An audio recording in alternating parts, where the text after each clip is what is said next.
Stand by.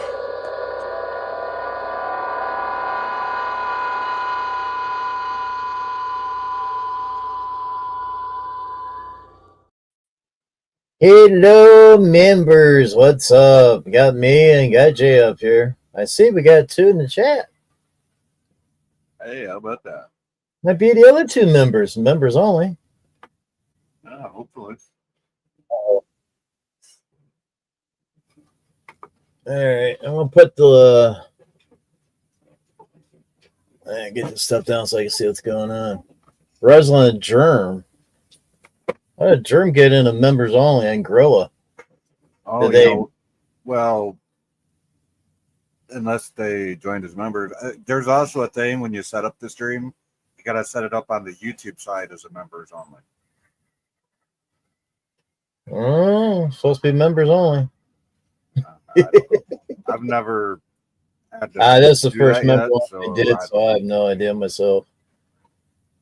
Germ says he doesn't think it's set to members only, which would make sense. I mean, I set it up at StreamYards, but everybody loves StreamYards.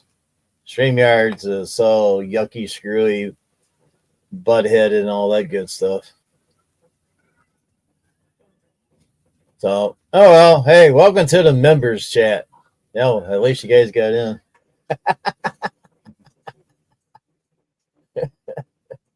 I gotta say though, for being a member, you get to see everything we're working on early before it's even released, and you get to have input on stuff.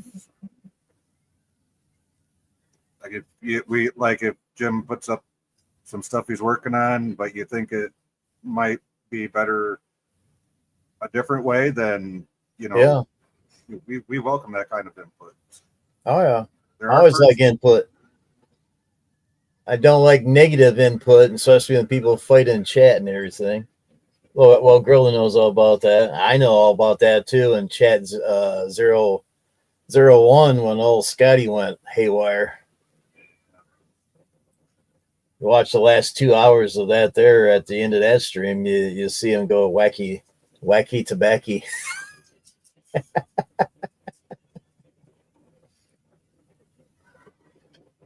Oh, it is set to public. Okay. All right. Well, next time we'll know.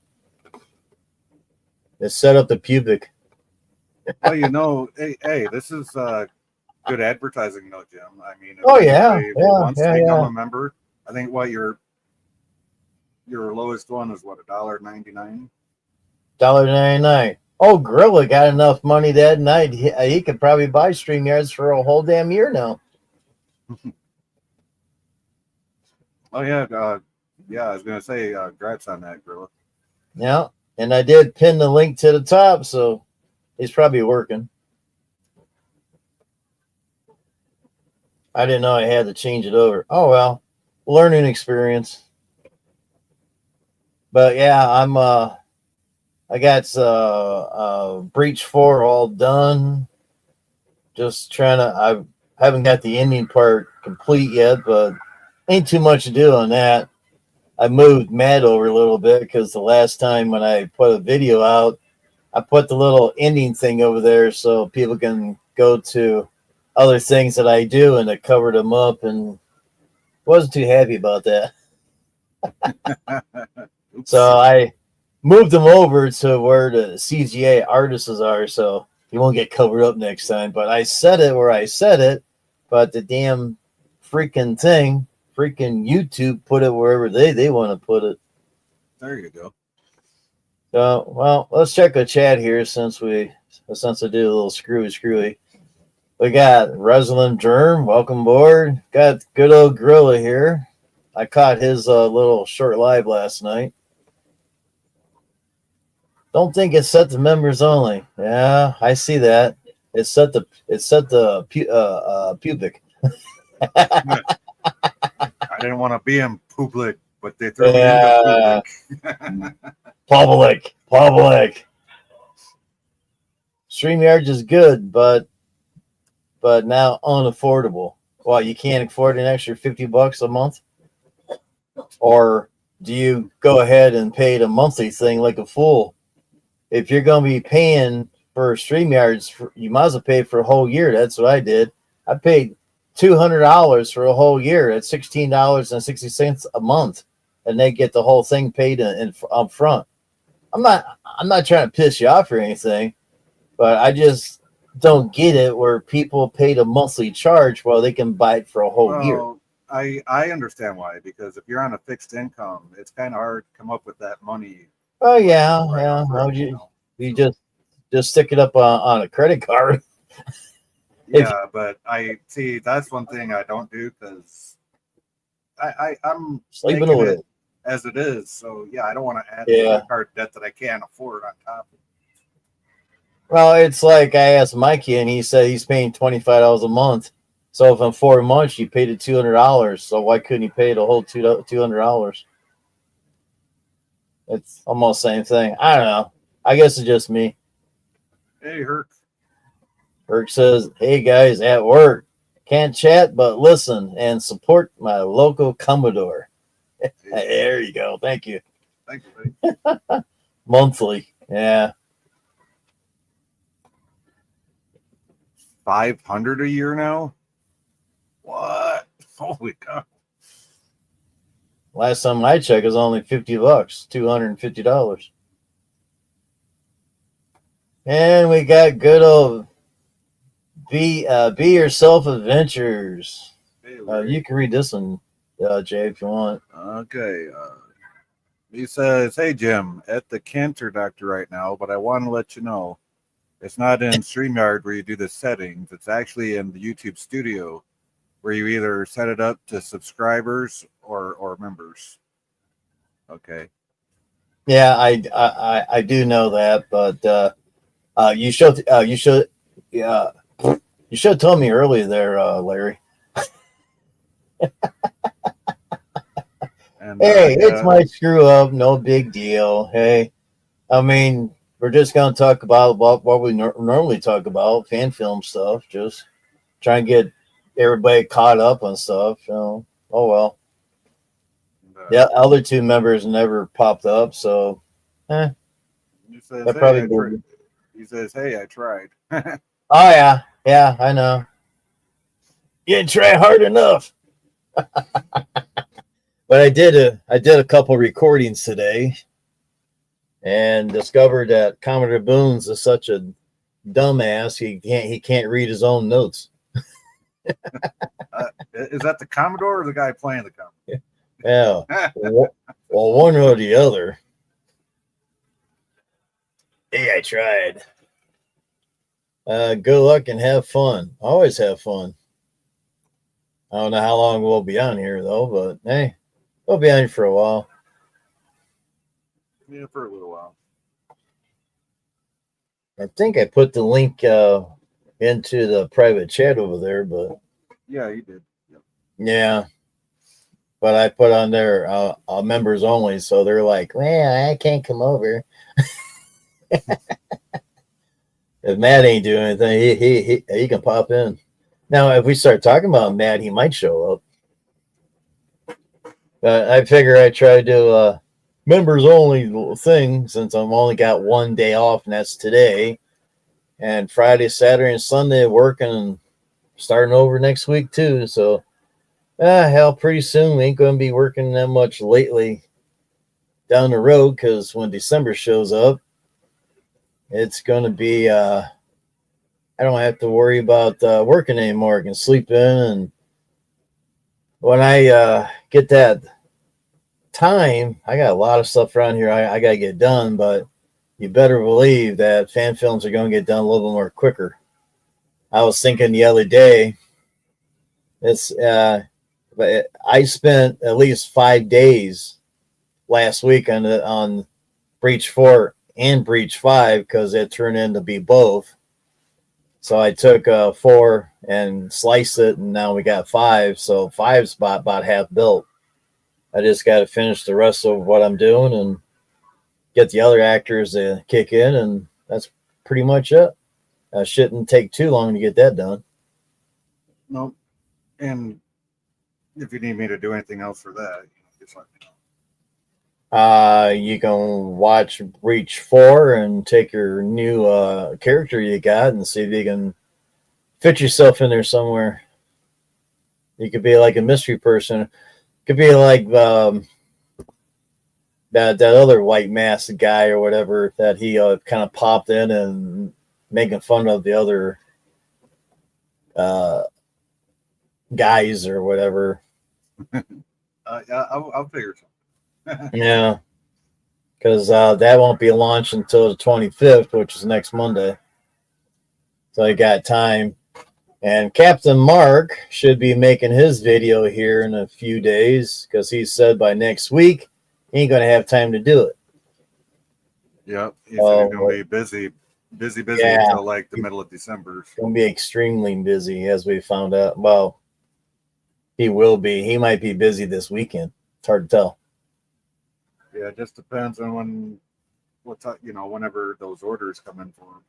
Yeah, and he needs to get his Admiral suit out and see if it fits him because I did make an Admiral list today, so I got him written down as an Admiral. So I got to quit saying so.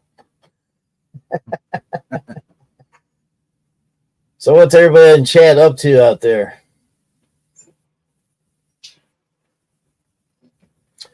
I do have a short video we can watch here. What I did earlier today. This is Admiral Whitey Fox is the name of this character. I'm still wrestling with the name for the Fringy Trader. A few people in the acting world wants me to give the Fringy a name. But like I said before, I just call him the Fringy Trader. But also, if you remember the comms officer, he don't have a freaking name either. No, you don't. He don't have a name. And there's another comms officer that doesn't have a name. And there's going to be another comms officer's. It's another Fox character. It's going to be like a red and white fox. That's going to be the comms officer for the USS Revenge. So the Revenge is going to start getting a crew here shortly, and we'll get rid of the damn robots. And Ronnie's World kicked in. Hey, live long and prosper, people. Hey, what's up? What's up? What's up, Ronnie's World? No, I'm probably a red shirt guy. There you go. Yeah, if anybody wants to join Commodore Productions, only thing I ask is you have your own shirt. Only require 1 minute video a month, which is really nothing. But if you work a lot and everything, you will have a tough time doing it. I have a tough time doing it. Some of the other actors are really having a hell of a tough time doing it. And like you to be on Facebook so we can put you on the private chat, then you can see what's going on over there almost every day or so. I mean, Jay's over there and he sees all the stuff that comes and goes over there. Yep. It's a good way to, keep track of things too. Yeah. And like what Jay was saying earlier about the membership benefits, they get the first look of everything I do. Even what I'm going to show you right now. I didn't put it up there because I just got it downloaded. It's finally done. So I haven't had a chance to put it on YouTube so everybody can see it, but I was hoping that the other two members would be here so we can all see it together. But there was a kind of like a two-part on Boom there, but I decided to pick the one because it sounded damn good. So I put the red alert on that one.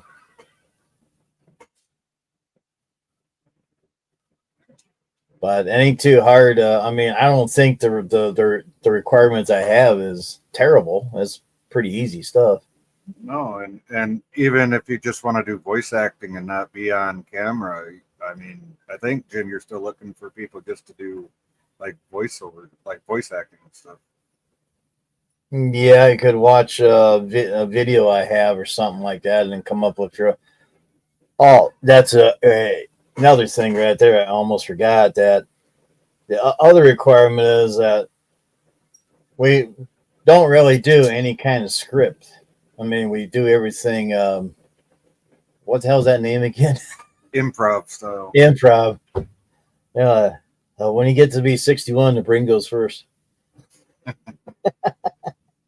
Of course, I was asked by Jefferson Kelly, am I real good at improv? And I said, well, I guess I might be, because when I put the shirt on, uniform, whatever, I turn into that character, and that character just blares out what we think we're going to be talking back and forth, and that's basically what we do here. I think they call that method acting, but the thing is, you're doing it without a script. It's all off the top of your head. Yeah, I shit. When I'm on the mower all day, I think all day, and hell, this one guy stopped me and says, "Your damn head's smoking." I said, "Yeah, it's all that damn thinking I'm doing." It's the hamsters running overtime up there. Frying out the cells. wearing out those ball bearings up there. The hamster's doing double time in the wheel. But yeah, I mean, shit, I do a lot of thinking and everything, and trying to get stuff done, but I can kind of relax a little bit when Breach 5's done. And the next project's going to be everyone keeps asking me, where did Sci-Fi Moron comes from? And I said, well, the Ferengi found him on a desert planet somewhere, and he did some repairs to him, and he woke up and just called him father. So, but people's like, are you ever going to make an episode of that? And I've been thinking about that a lot too. I mean, how am I going to do a character? I got to kind of like lay somewhere and take a video of it with another character over top. That's going to be real fun, because I never really did that. Well, yeah, you're going to have to set up your green screen all the way, make sure it's able to go out on the floor so you can actually lay down on it. So when you're filming with your camera, and then you just got to have somebody, even if you got to, I don't know, use Anne maybe just from a back shot with her wearing some type of robe or something. Well, I was thinking about probably just laying in the bed itself, because then you can take the editing tool and cut the bed out and everything. Oh, that's and right. Like in the air. Yeah, you do have the editing tools. Oh, that editing is nice. So which kind of makes it nice for filming too, especially like if you don't have a green screen or anything, you can just film it, sit at your desk, your table, wherever you're going to sit. Just film yourself saying some stuff, and then send it to Jim, and he'll cut you out, put a background behind you. Yep, you really don't need a green screen. I mean, I had a few people, I gotta buy a green screen. No, you don't. Nope. All you gotta do is just sit down and watch a video, do your own lines, have it all recorded, send them me, and I take and cut you right out. Jay's done that a lot, and he's sat there on a private stream, and I show him how I cut them out and everything, and put the backgrounds in and all that. Yep. It's really neat watching them do it. Sometimes it's a long process, sometimes it's a short process, but it seems like that once I get a character and I cut it out, I'm thinking, okay, what background to put in? And I go through my backgrounds I have and bring that up. Once the cutting part's done and saved, and I put the background down below, that pops in, move the character around like Jay's in a shuttlecraft. I don't know why he's praying a lot in there, but he is. He's probably praying for a good trip. I'm praying I don't get blasted by sneaky rock. Well, yeah, when Captain Gray got in there, he was. I mean, I was leaning way back and everything, but still, the navigation screen kind of still got in the way. But oh well, it's just the way it is. Hey, Suzanne. Hey, Suzanne, what's up? By the way, Suzanne, I did see your Discord message, so just so you know, I did see it. Are you in trouble again? No. No. I'll tell you later. Yeah, okay. But no, it's just you'll probably laugh when you hear it. Hugs and positively to be yourself adventures. Yeah. Yes, absolutely. You know, He's gonna need a lot prayers of prayers. out to Larry. Yeah, Oh yeah, during this time that he's going through. boys. Do you see any And, boys in here? I don't see no boys in here. Do you? Grilla, hello. Oh, Grilla's hard at work. He's probably stamping his fingers. Yeah, Grilla did say he was working. Yeah. He probably got ticked off of me for asking him why is he paying monthly, but I guess if you don't have a credit card. But I tell you, he really needs to go over there to Streamlabs. It's $9 a month versus 25 or whatever. But the problem with Streamlabs is, as you know, camera and audio problems every time you pop up, and sometimes you don't have problems at all. It's just the first few times when you pop up, you get frustrated because you're like, "Can you hear me?" No, why not? You got to adjust your stuff. Right. I did I messed with it for like half an hour that one night. I gave up. Yeah. Nope, not having it. So that's why I invested in Stream Yards here, but $500, I'll be going back to Streamlabs. And if you can't figure out how to adjust your own camera and audio, yeah, I guess I'll be talking to myself. I guess I don't know because I mean, like if it is like $500 and some, I'm just gonna use the 10 different emails I got that I linked my my live streams to. Yeah. For that 20 hours a month or whatever. Yeah, because I ain't paying that, and I'm not paying for something that's going to give me a hassle every other time. Right. So. Damn, that was a car outside going goofy. Germ, hiya. Got Gorilla here. Hey, Susan. Suzanne. I don't know. My brain's just not here yet. I am exhausted, having trouble sleeping. I was up to 3:00 in the morning with that guy on the other side there. Yeah, we did a little interview. It's over on my channel if anyone wants to check it out.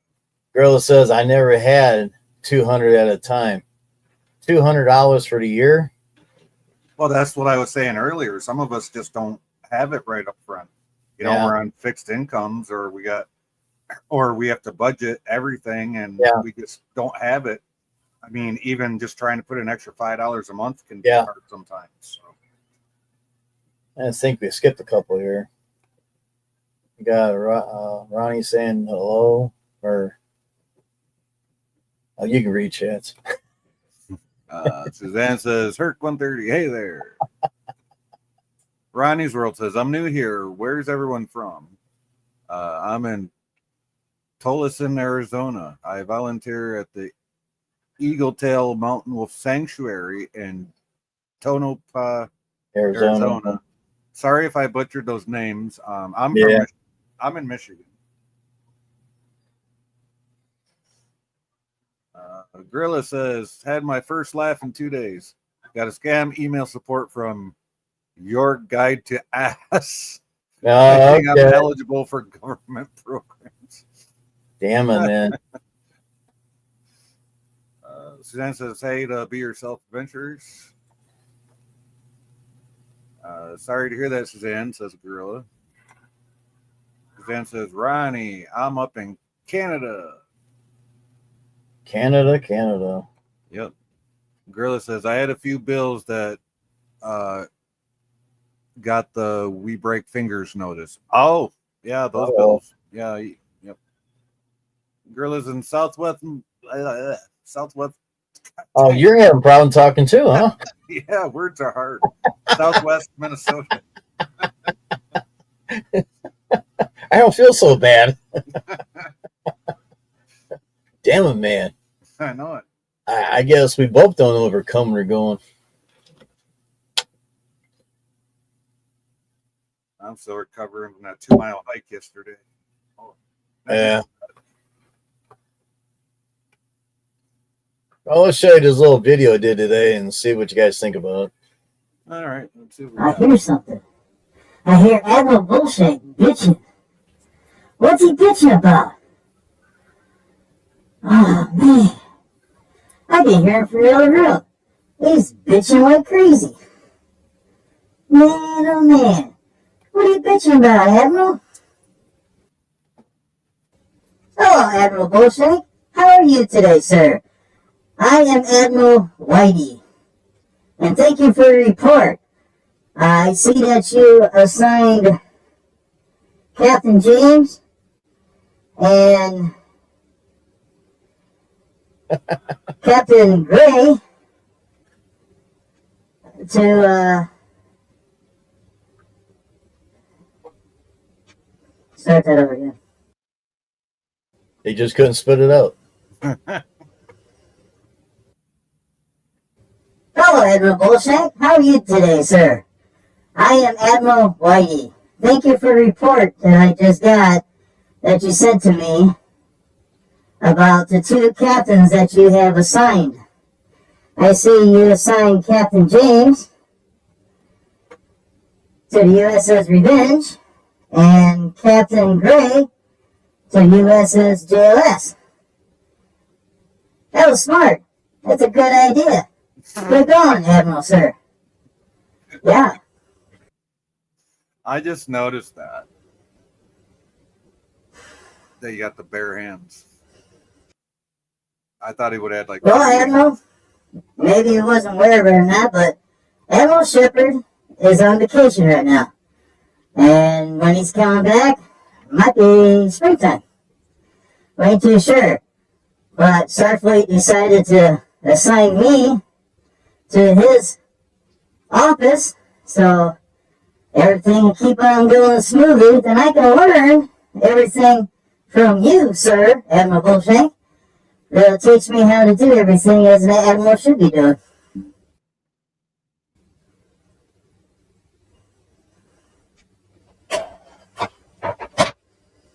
Man, put that board down, you shaky sucker.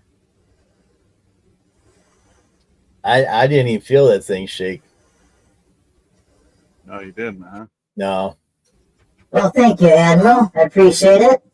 You put me under your wing a little bit. We'll get along pretty good here. But, yeah, I want to get back to work here and get more Admiral stuff done. So, thank you very much for checking up on me. You have a great day, sir. Admiral Whitey, out.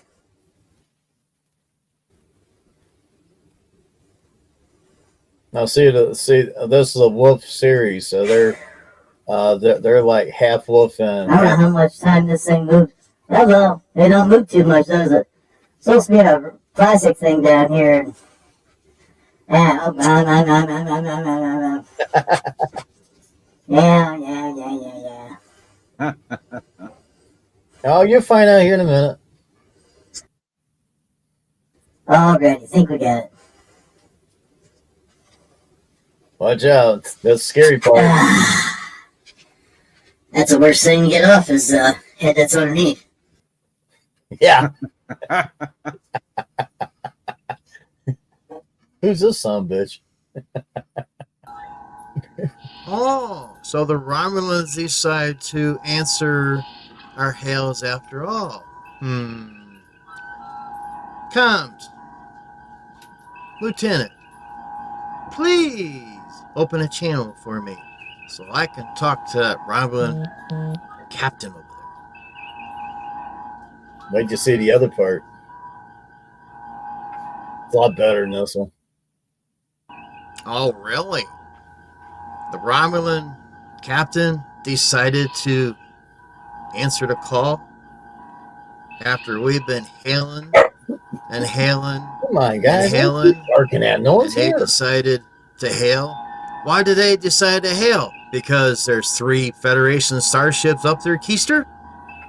Well, let's not keep the good captain waiting. Comms, please open a channel to that Romulan vessel. So what do you think? Yeah, not bad. I like the second one better. That's why I put the red alert on one. That one's a lot better. That one's a lot better. It sounds like that Commodore Boone's a little pissed off because he keep on hailing and some bitch ain't. So just not answering him. Yeah, that would get kind of irritating, wouldn't it? But the only reason why he answered because he had 3 Federation starship up his keister. Yeah, he's uh-oh. Uh-huh. I think you better start answering the hails so you can find out what's going on. But yeah, I already inserted Boone in his slot, and I haven't done anything with the other thing. But it's not a polar bear; it's a fox. It's a fox series. And in case anybody wants to know, Wolf Sector 359, if I remember right, there's a real small, tiny planet down there, and that's where they came from. From the Wolf Sector. Yeah, Wolf 359. Yeah. Yeah. Borg battle takes place in the future. Yep. But yeah, they came from that section, and it'll be coming up here shortly. Admiral Bullshank could be I'll bring that up once he talks to that Fox down there. But yeah, Admiral Whitey Fox. Now let's get back to the chat. I remarked it earlier. Gorilla, if I don't take sleeping pills, buddy, it just doesn't happen for me. And Gorilla says, Suzanne, hope that gets better. Yeah, really. Oh, damn thing just moved. And Suzanne says, Gorilla, being homebound and bedridden, I have tons of money. LL. Can't get out to spend it. Well, you can always donate. There's a little dollar sign down below down there. You can hit that if you would. If not, you can go to the description and you can send it to my PayPal. Only teasing you now, so don't get mad. And Ronnie's World says, Suzanne, me too. I have to medicate to go to sleep. You know how I go to sleep? I listened to Gorilla last night on his little short stream and put me to sleep. Hey, nothing. That one day when Sci-Fi Nation was on and it was so damn late I had to go to bed, I put it on and that put me to sleep too. I also had Joe one time up around 11 o'clock or midnight, something like that. Same thing. I just put it on my cell phone and I just sleep with it. Oh, here comes Ann. Still raining out there too. Gorilla, me too, hun. I'm getting ready. Cranky. I'm so tired. And Suzanne says, Ronnie, it's utter BS. I hate it. I would imagine. Yeah. And it's no good when you can't fall asleep. Yeah. Jim, who's the polar bear? Foxy. It's a fox. LL. Oh, my bed. All my bad. Sorry. No big deal. Yeah, Everybody. Jim uses voice changer thing for some of the Yeah. characters. Yeah, I was gonna take this other voice changer thing I got, and I got involved in some a little project this morning, so I didn't get around to it. That happens every damn time. I like the second one better. Yeah, me too. Yeah, I was gonna say I like that second. Because you can tell he's a little ticked off. Haha, I'm Jewish. Partying with my cash doesn't happen. LL. Oh, come on, come on, really? If you donate, it'll make you feel better. You might be able to sleep. Yeah, the only difference is this donation isn't. I know.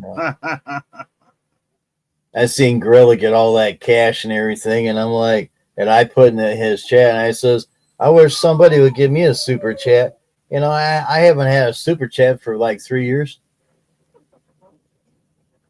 Wow. That's the fun part. Yeah. And Suzanne says, we got rain today. Snow is almost gone. Don't say that SNOW word, please. Yeah, it's a dirty 4-letter S word. We don't want to hear it. And Suzanne says, nah, that will cause me nightmares. Oh, okay. Okay. I know she's home. My goodness. She does this every time when someone gets here.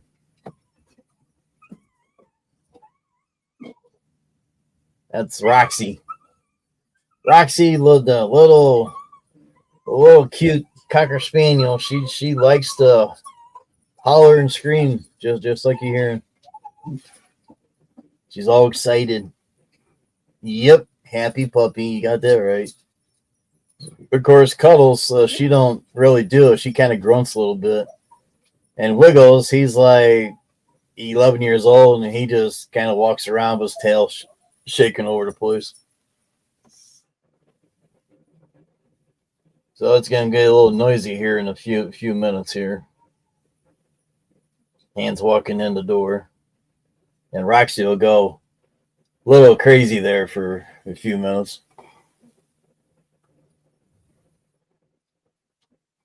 Yeah, my dogs do the same thing. Rat Dog, they are Rat Dog RAT. Rat Okay. dogs, they are great. What are you talking about? Chihuahuas? That's what I got. They're actually Chihuahua dachshund mixes. They're called Yeah. Chiweenies. Yeah. Chiweenies. Yeah. They're just Chihuahua dachshund mix. Yeah. So yeah, that's all I got done today. Just a couple recordings, and I'll do a little voiceovers here and there a little bit later. Need to get in the office and get some stuff done there too. Have to go up and get the mail and see if I got any more contracts and checks.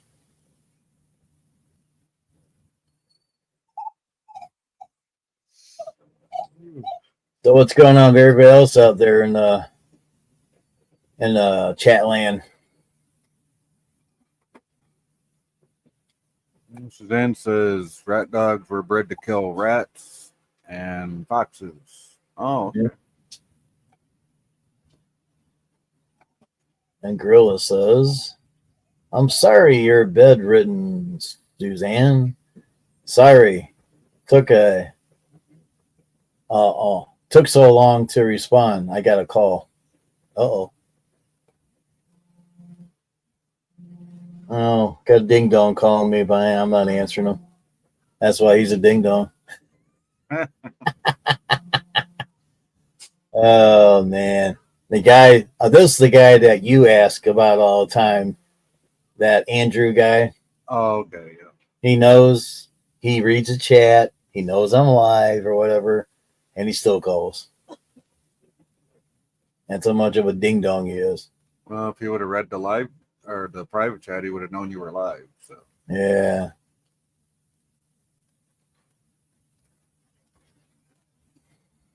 Ronnie's World says, Suzanne, if you haven't tried the devil's lettuce, I highly recommend RSO, a half a grain of rice size until you find your dose. Okay. Renovation over here. Oh, renovating the house. Suzanne says, Ronnie, I'm a chronic smoker. Yep, it's very much legal up there in Canada. Oh yeah. Ronnie's World says, I have a Chow Chow puppy named Princess Peach. Oh, Princess Peach, that's cute. Somebody a Mario fan, huh? I used to have a beagle. I was mowing this one place, and this lady came over and says, "My friend says that you like beagles." I said, "Yeah, I got about, I think at that time I had about 4 of them."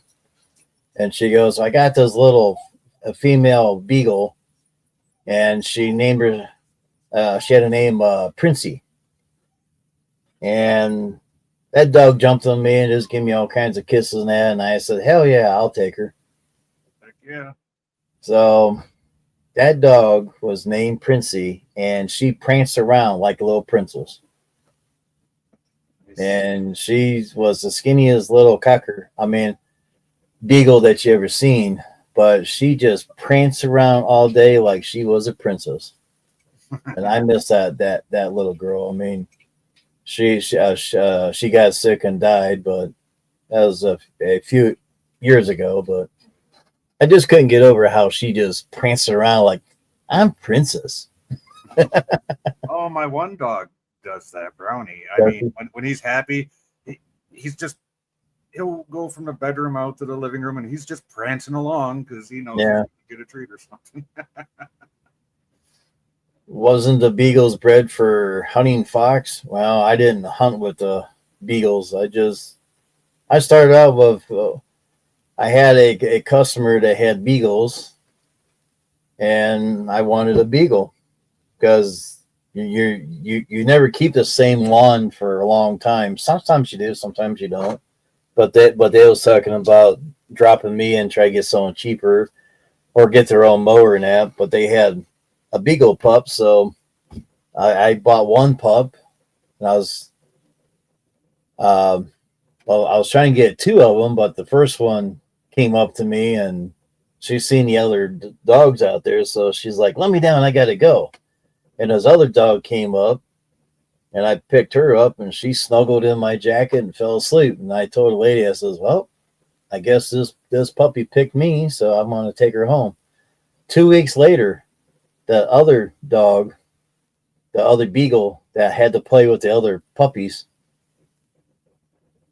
she's seen me at the vet. And the lady says, "If you want her, I'll give it to her to you, because she's been doing nothing but crying and everything." Yeah, so I ended up with 2 beagles for the price of 1. That was pretty neat, though. See, I told you Matt show up. You're in trouble now. But I thought that was pretty neat, because when I got that second beagle, I had her on my neck, and she would not let go. She hung on for dear life, like, I am not letting go, man. But I tell you what, with 2 beagle females, and you give them like table scraps, those 2 dogs will fight to the death. Those 2 sisters, I mean, they were both sisters from the same mother. They will hurt each other just for a little piece of meat or something. It's crazy. Now with these Cocker Spaniels here, these 2 girls we got here, they're not bred from the same mother, but they both seem like they adopted each other, and they eat together, sleep together, drink. I mean, they do everything together with no problems.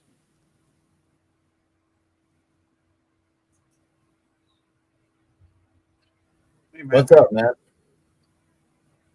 Just had a busy morning. Yeah. Had a busy one myself. Things are winding down. Yeah, I messed up. The other 2 members never did, as far as I know, didn't pop in. No, I haven't seen them in the chat. I sent emails out and everything, but I guess the other cadet and the captain just couldn't pop up. They're probably busy. They probably got stuck in the turbo lift. Or probably in a transporter beam. Yeah, they're stuck in the transporter buffer. Oh, well. Transporter, and this transporter screaming malfunction. Malfunction. Yep. Oh, here we go. We got a message from Scotty R37. Appreciate the offer, sir. I have a busy afternoon. Okay. Thanks for the email there, Scotty. Hey, at least he had the courtesy to email That's you. right. That's good. Thanks.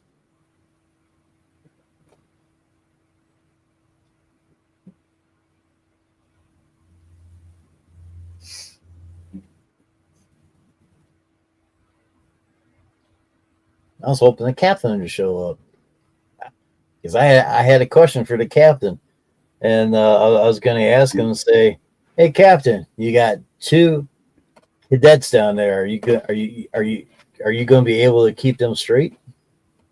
Heck no, he won't. It's going to be lower decks all over it. Yeah, lower decks only.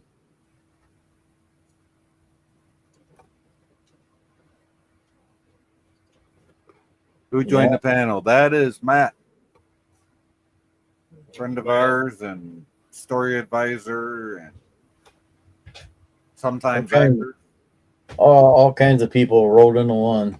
I guess it'd help out if I turned the names on. There you go.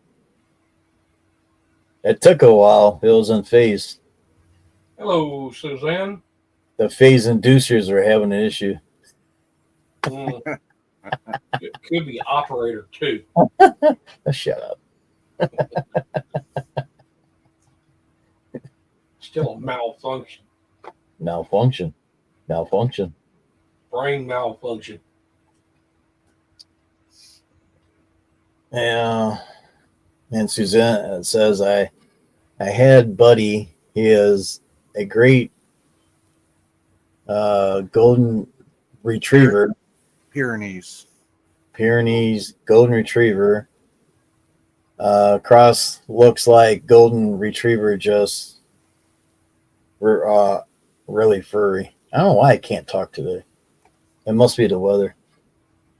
Who joined the panel? Just me. Matt Arnold. Matt. Just me. Matt.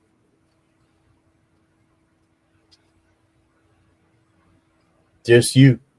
Mm-hmm. Mm. Yeah. It's me again, Margaret.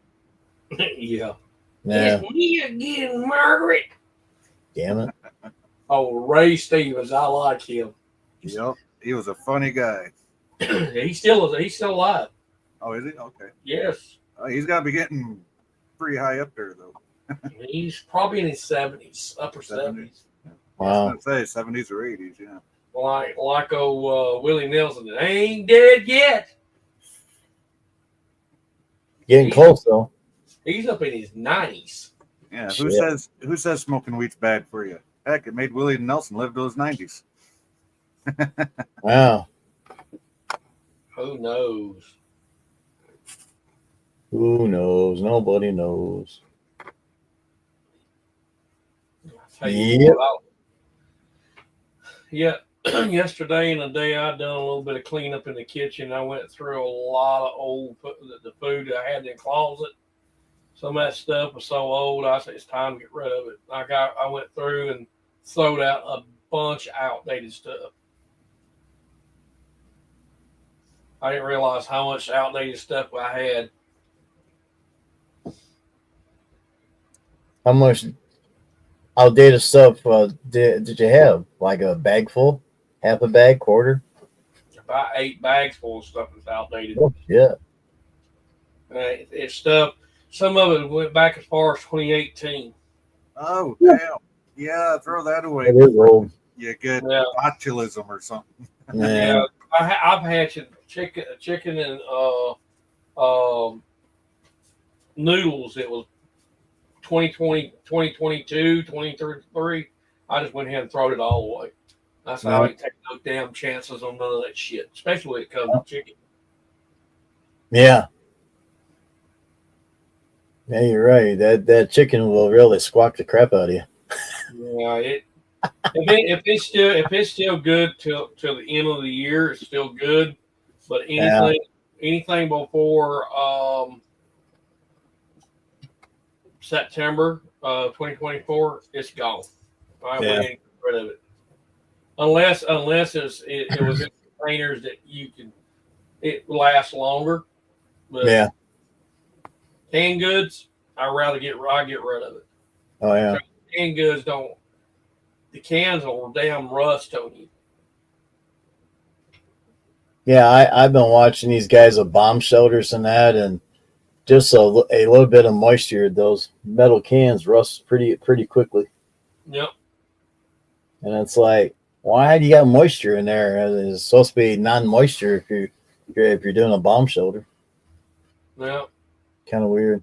That's the reason why they started putting them in packets and stuff. You know, they make those shelters trying to be preppers, but they don't put in a dehumidification system.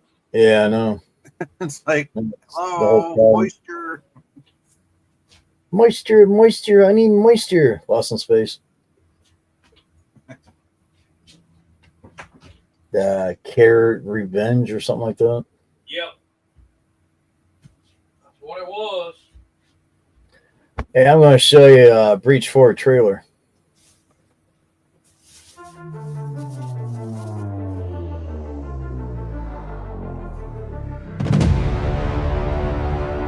Oh yeah, next time on Commodore Productions.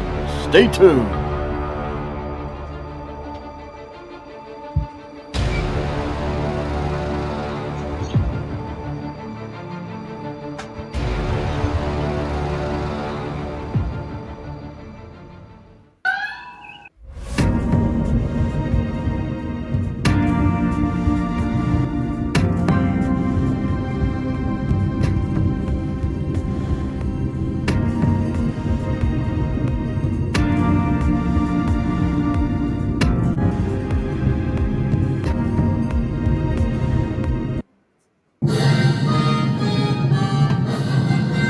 Is over there. USS Revenge.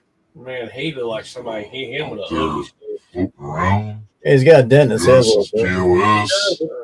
Ain't two for Captain and Greg. Let's see if we can get these guys a little bit faster to their ships. Yeah. Find the right captains to get on board this ship. But it's pretty much an automated ship. What do you think? I gotta say, Admiral, I'm very... Captain, I need you to rush to USS Revenge immediately. We have a Romulan and Federation space. I'm sending coordinates to your computer and also send... I'd love to have that ship, Admiral. That'll be my first... Commander, picking up communications from Admiral... What's that, Combs? You're picking up... Put him on screen. Gonna change the scenery a little bit.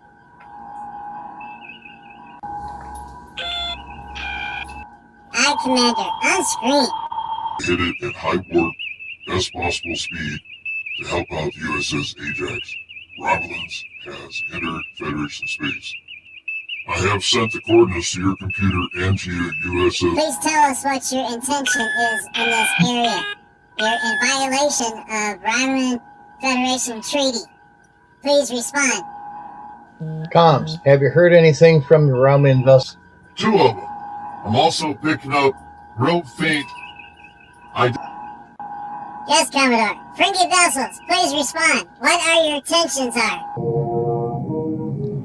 Comms, have you heard anything from the Fringy vessels? Father. Wow.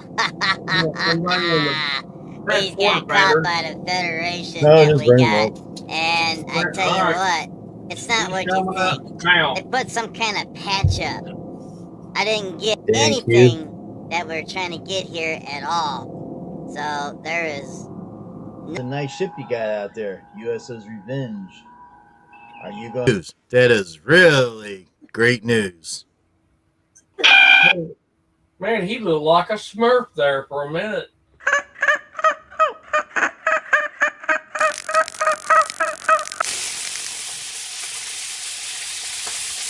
Have you barbecued it? These microwaves. Thank you for watching. Please subscribe to Commodore Productions. Deep fried that turkey. I think the transporter malfunctioned on that one. Well, that's why it had the lightning strikes in it. Hey Jay, what I was And the talking about, sizzling. most everybody's going to stuff like this, which is lasts longer than metal.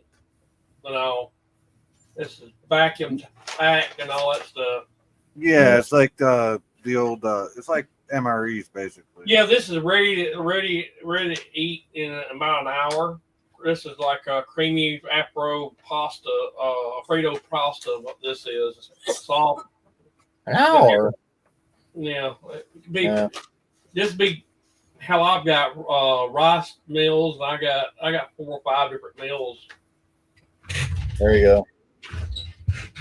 And Gorilla said Willie Nelson's the only person who speed in got pulled over in Texas with 6 ounces of weed and only walked away with a tucket. With a tucket? Yeah, being famous that helps. Well, what's a tucket? So famous people get tuckets instead of tickets. Yeah. Yeah. Gorilla LL. Suzanne says Stone Racket, hello. Hello, Suzanne. And Matt, I'm gonna put you in charge since you're up here. I gotta go upstairs for a few minutes, so I'll be right back. Speaking of which, hey Stone Racket, good to see you. Thank you. I do. Good to see you guys too. I'm a captain. Yeah, I know. what the heck, man? Congratulations.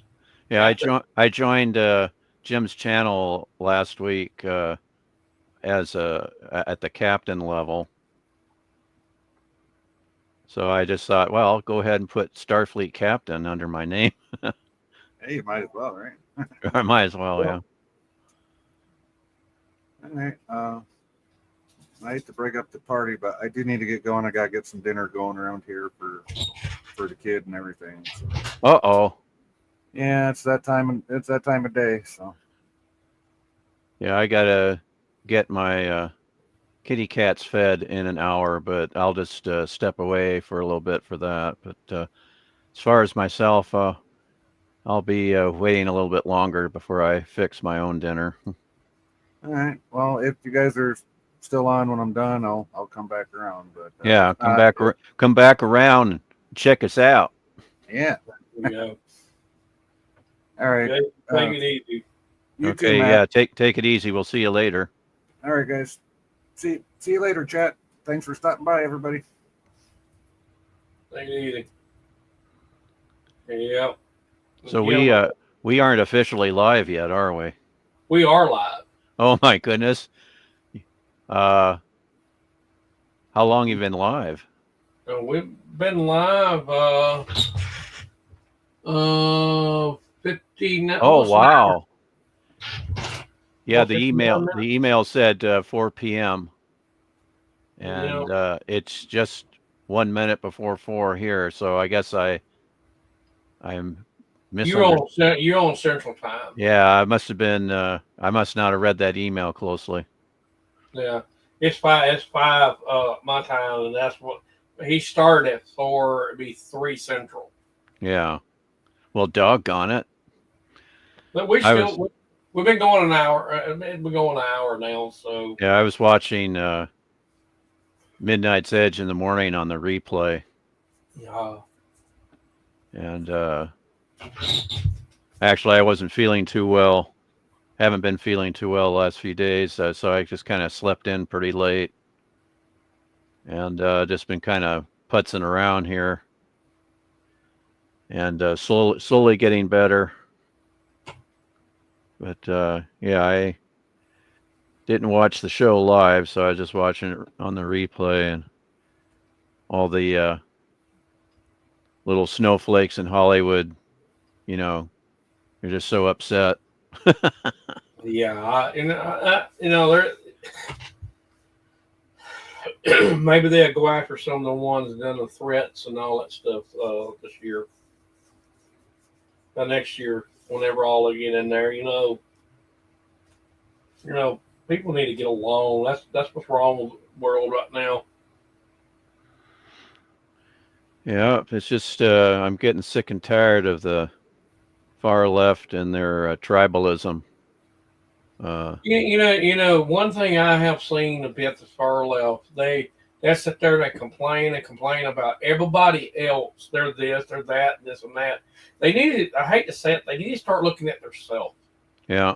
When you start blaming other people for something, look at yourself. Yeah. Look in the mirror. Exactly. I have nothing against. I got some good friends that are on the left. And, but I know one of them said, "Oh, you're part of the right. You're dead to me." Yeah, the so-called party of inclusion. Ha. Yeah. More like party of exclusion. Right. It's focusing just on the far left. It's a cult. It's just so cult-like. It's just a very dark religion, and if you don't follow their doctrine perfectly, you're the enemy. And they actually some of the stuff.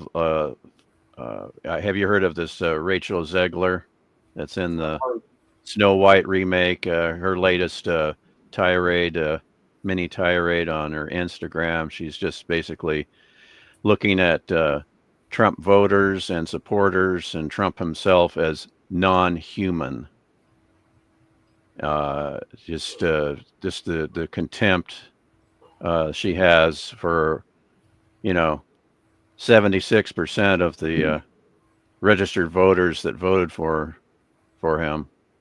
She has nothing but hatred and wants us to not have any peace at all. That's how she worded it. No peace for us at all. So what does that mean, Rachel? Do you want us to be, violence against us?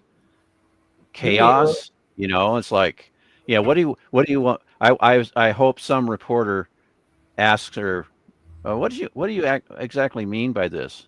What are you wishing upon those on the more conservative side of the spectrum?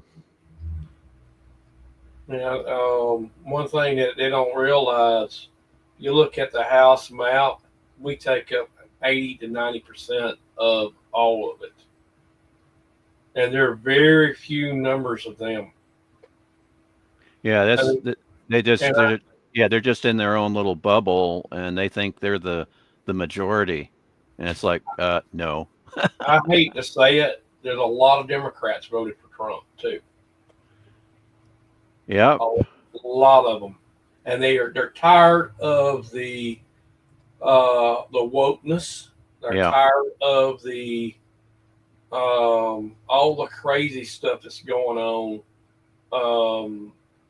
When they start saying, "Oh, you gonna do," they said, with all these people coming from another country, it's not vetted. It comes in here. They're just coming here and the door's open.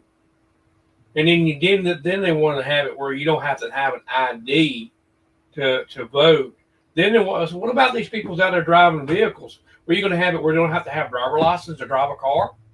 Yeah, it's basically they know that their agenda is not popular, and they'll do anything to try to boost their numbers.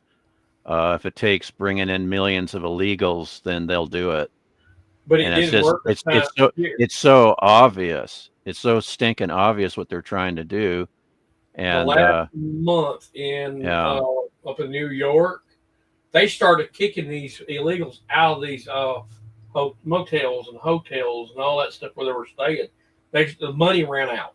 They started kicking them out on the street. Yeah, I heard that Trump called the New York mayor, and the next day, those so-called illegal, or excuse me, the debit cards for the illegals were all of them were immediately canceled. So it's like took one phone call. But I don't really want to get knee deep in politics here. Yeah. But just a little bit of Jim. I was just mentioning to Matt that I was rewatching the Midnight's Edge in the morning show on the replay, and that's why I'm late. I didn't realize that. Wait a minute. Oh, it was Eastern time, not Central time. Yeah. 4 o'clock. So, but I just was mentioning some stuff there with some Hollywood wackos. One by the name of Rachel Zegler, and if Disney was smart, of course they're not, they would have shelved that stupid movie, that Snow White remake, live action movie, and then there's more trouble with the Captain America 4 movie, the Brave New World. They're on their third round of reshoots. Wow. And the film's director is not a part of the recent reshoots that are going on as we speak.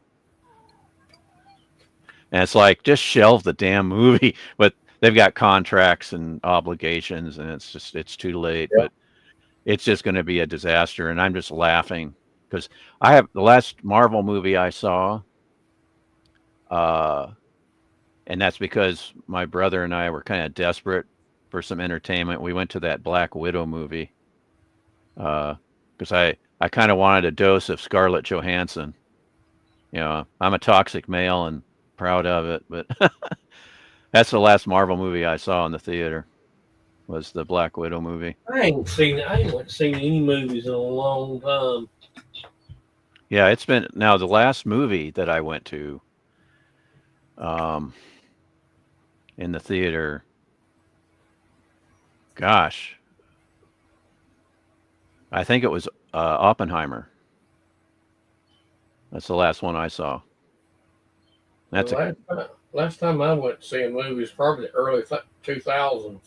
Oh, wow. Eons ago. That's eons ago, yeah. Mm-hmm. Yeah, a couple thousand years ago. Yeah, I like to with my friends and my younger brother too, when he's in town, we like to take a little trip, about an hour's drive to IMAX theater, and we like to go see movies there. And if it's not at the IMAX in that particular cinema, we go to one of their smaller cinemas, which has all of them have lounge seating, really comfortable chairs and little fold out tables for your snacks and your drink.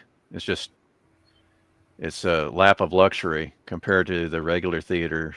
There you go. You know, because it's one of those seats that goes back and then the footrest extends out, and just at a press of a button. Luxury.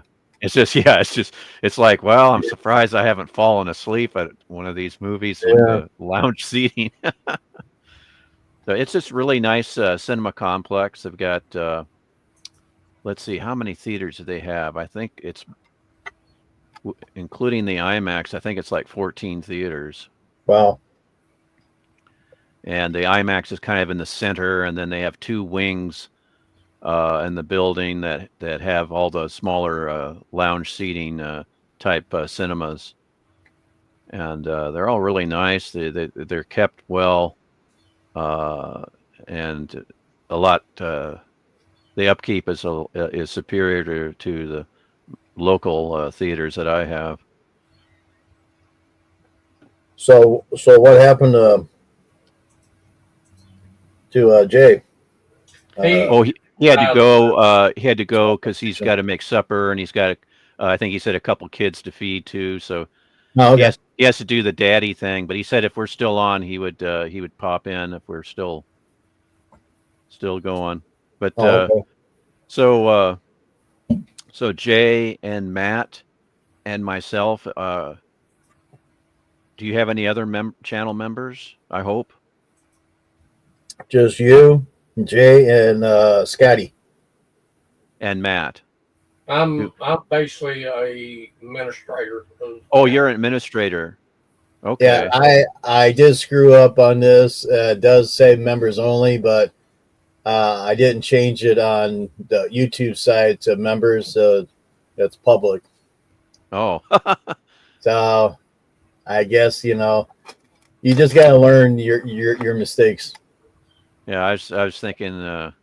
It's like, oh, members only. I wonder how big the panel's going to be. Because how long have you had memberships, Jim? A couple weeks or so. It hasn't been that long. Oh, wow. Okay. And I do want to thank you for being a captain, but you got 2 cadets that you got to keep straight. Oh, I do. Sci-Fi Nation and Scotty. Well, that's a 24-hour job. Oh my goodness. Good luck with that, right? Yeah, I'm like. I'll be right back. Get you. You know what that is? Scammers. Uh-oh, scammer. Yeah. Yeah, I like that.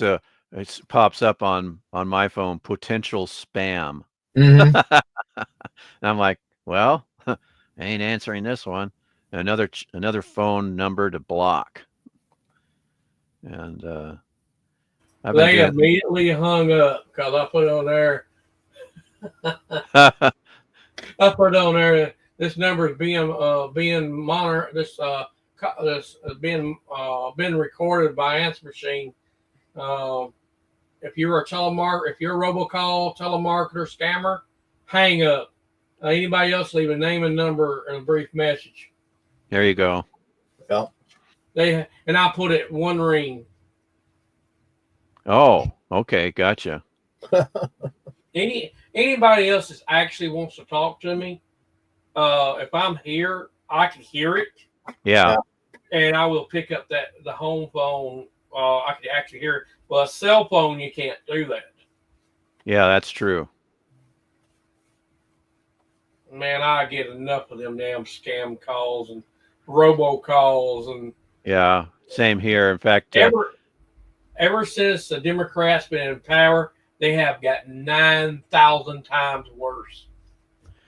Yeah, you got a point there. I have had the same experience, and the calls around tax season it really increases a lot of the fraudulent calls, and then once I went on Medicaid or Medicare, which started October 1st. My goodness, I got so many freaking robocalls on my landline, on my iPhone, just ridiculous. You know how many Medicare calls I've got today? Oh, how many? I got 25 calls since 8 o'clock this morning. Oh, that's much worse than whatever I've had. That's obscene. About 2 weeks ago, one day on the home phone, one day I got 115 calls within 12-hour time. From 8 o'clock that morning all the way to 10 o'clock at night. That's hopefully you shut your ringer off. No, I'm going to just cut the whole damn thing off. And yeah, my landline, I never have the ringer on because my family we use our cell phones. We send texts and we call each other on the cell phones. Right. And once in a blue moon, one of my brothers will leave a message on my answering machine on the landline, but I usually I just say, well, just call my cell because I always have that by my side, and so and of course you can still screen calls, but yeah, it's just rarely do I get a call that I need to pick up. You know, it's like it's like Oh yeah. you know, it's family, or if it's like, you know, someone from the, you know, if I have a doctor's appointment, that kind of thing. It's just Mhm. very, very few calls. And it's just it's ridiculous. But having 115 in a 12-hour period, That's a lot. that's Extreme. oh, it's Yeah. very extreme, and I'm Yeah, sorry to lemon hear. pie. Oh, there's lemon pie. Hey, Lemon, what's up? Hey, lemon pie. How lemons are awesome, but how are them apples? How about them apples? Oh, we don't know about those apples yet. That's a running gag between me and lemon pie. Okay. Yeah, one time now Jill says it was on one of Pop's live streams where I got into it with lemon pie. Oh, really? And I yeah, well, just joking around, and I just said, you know, what do you think of them apples? And I thought it was a comment in the chat. Yeah. That I did, and ever since he's been giving me references to how about them apples. He's just trying to give you some static back. A little static, but it's all in good fun. Oh yeah. Well, that's the way it should be. Yeah. Well, me and Jim picks at each other all the time. Yeah, as long as it's all in good fun and doesn't get nasty like one of those cadets that you mentioned there, Jim. Yeah, well. Yeah, we should. That was that one troublesome cadet that you mentioned earlier. I think he deserves the agony booth. Oh, definitely. How about this? Sticking out the airlock about 2 seconds. I did send him a link, but he said he was busy, so he won't be over. But since what happened last time, I feel he owes everybody a big old apology. Yeah, it's just I noticed that those that indulge in certain substances, there, I get the word out. They, as the live stream progresses, they get more and more mean. Yeah.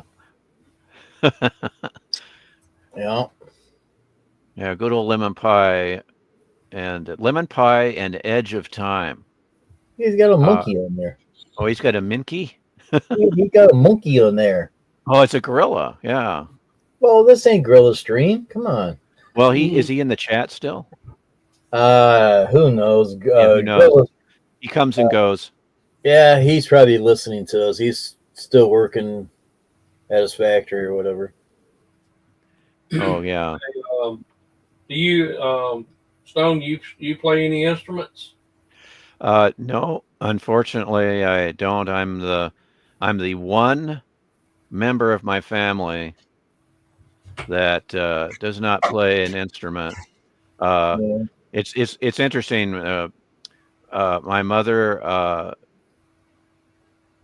well, my oldest brother and I should say, we don't play an instrument, but my mother had my second oldest brother, my older sister, my younger brother, and my younger sister. They all had piano lessons, but I was skipped over. And I know I was in grade school. I was ill with the flu, so I was out of school for a while. But when I came back, is when the grade school, I think it was when it was third or fourth grade. That's when they were trying to teach us how to read music, and we all had a little rinky-dink recorder. Mm-hmm. You know, and they were trying to teach music. Of course, I was sick for most of that unit, and so I came in late. So I'm like, I was totally lost. Didn't know what the hell was going on, and I hated it. So I probably because of that, my mother didn't give me the piano lessons. There was a woman in the neighborhood Mrs. Hoekstra. She taught piano, and she was just half a block away from where we lived. And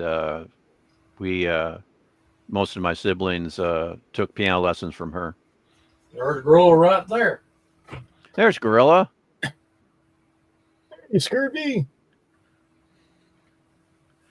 Yeah, I know that's kind of a nickname, but I prefer to say lemon pie. 47 degrees and rain. Oh, it's a little cooler today down here.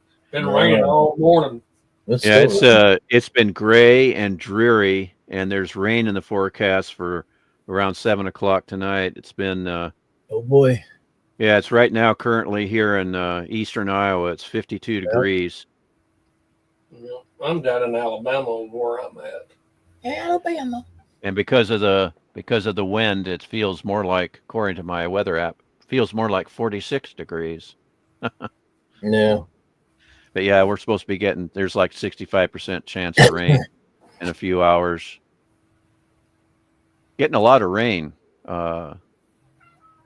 normally do at this time of year. Yeah, it's it's good that we're getting rain, and don't want things to be all dried up. But yeah, pretty soon, I hate to say it, it's going to be snowing. That's a bad word. That's a bad word. That's a bad word. Hey, I hate that. Yep. Every once in a while, one of our neighbors come through the yard, and one day I got I used to be able to do it, but I can't do it now. And I done it. That cat just looking around. Man. And then he'll move about 5 foot and not do it again. And he stopped. And I done it real loud, and he took off running. You must have said something pretty tough there in cat language to scare him off. I don't know. He was just looking around and like that, couldn't find nothing. It was just dark. And I just done it a little bit louder. And he took off out of the yard. Yeah, I watched him on my security cameras, and I'd be sitting right here making noise. He just looking around trying to figure out where it's coming from. Oh, so you have it's going through an outside speaker? No, I just sitting right here in my room. Oh, just sitting right there. Oh, yeah. He was right up on the porch on the banister. Oh, okay. And he just looking around, and he got down and looking around again, and I done it a little bit louder, and he went down the steps, and I done a oh, yeah.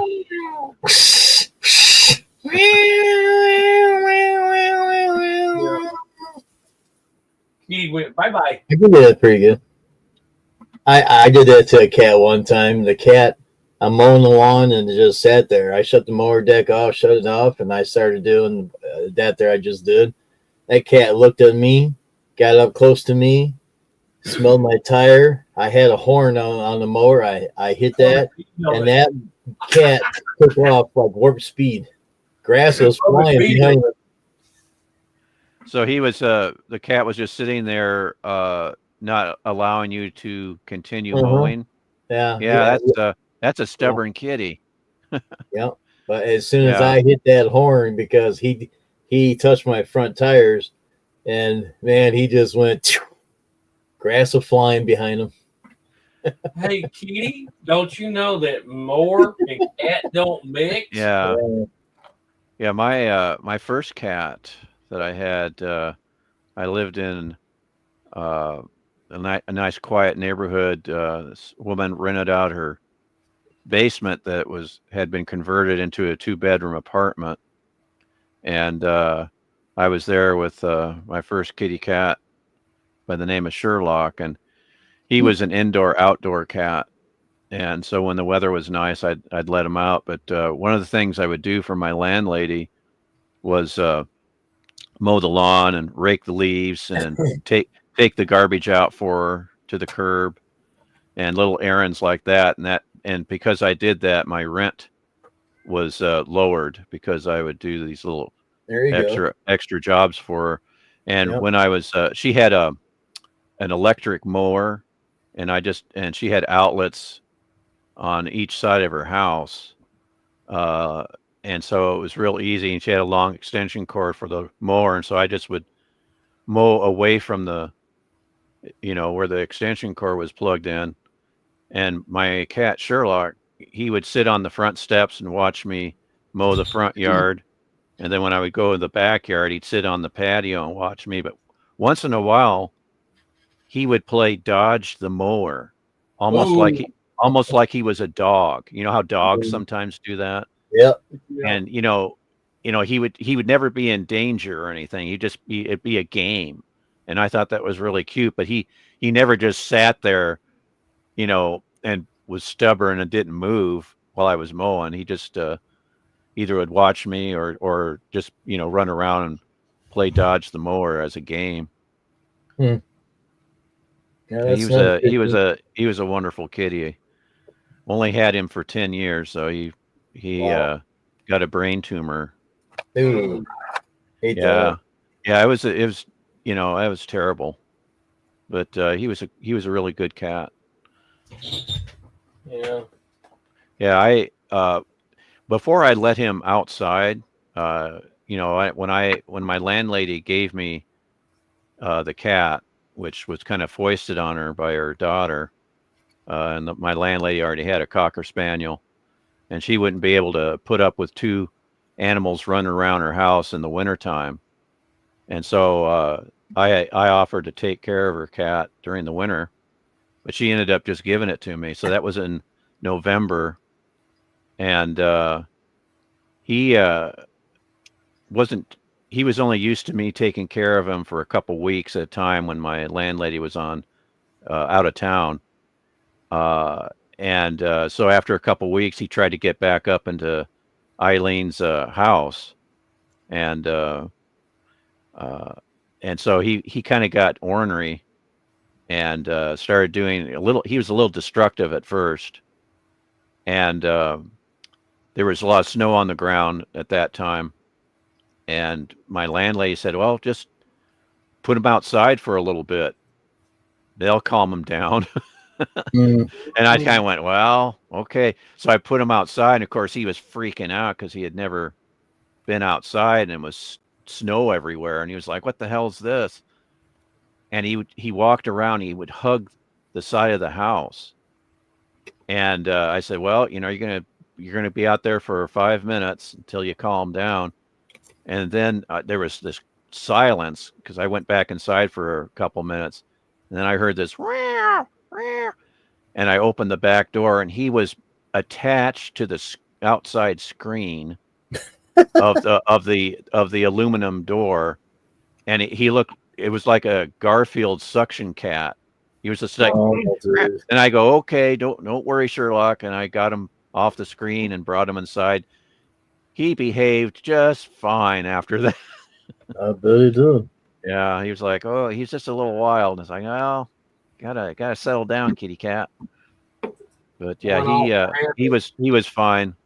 And towards the spring, later that following year in the spring, he spotted a mouse outside this basement window. I had built a perch for him to look out the basement windows that I had, little grungy windows, but he spotted a mouse on the other side, and he kind of went nuts. And just the way he was looking at me and meowing, he was telling me, please let me outside so I can catch the mouse.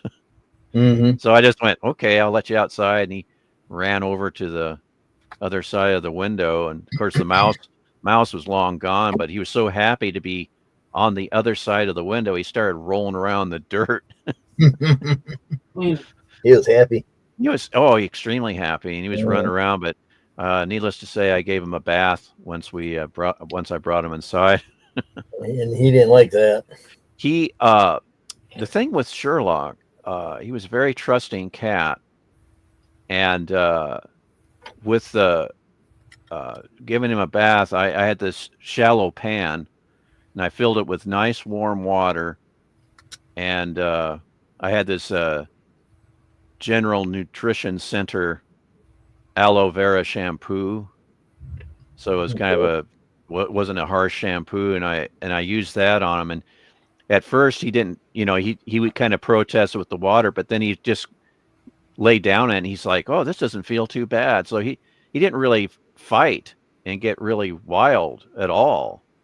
So yeah, it went pretty well. But when I got the hair dryer out, he got a little, he's like, what the hell's this? And because first I dried him with a big beach towel, but then to do the fine tuning, I used the blow dryer on a medium setting. And once he got used to the noise, the sound of it and the rushing air, he's kind of sat there. He goes, oh, this feels pretty good. I think I'll stay here. Yeah. Yeah, he was a good kid. He very trusting. I could trim his nails, no problem. He went to the vet. He didn't get all crazy at the vet, and eventually he got used to. I don't own a car. I don't drive, but he got used to my friend's car when we would take him to the vet, and he'd just sit in the back window, and so he was a really good kitty. He sat in the back window and his head went up and down, right? Occasionally. Bobbing to the rhythm of the tunes we were playing. No. Yeah, he just he's a fascinating kitty. I miss him a lot, but I have two great kitties right here. One's in my lap right now. I'm shaking his paw. Wish I had a camera to show you, but yeah. But Chico, he's right now. He's right here in my lap. The cat that you see now on my avatar, that's a cat that I named Hobbs, and he was a big orange tabby. And of course, my other male cat was Calvin. What a name! He was a gray cat. And then I also had a female cat. I had a kitty cat trio, and a female cat was Susie Q.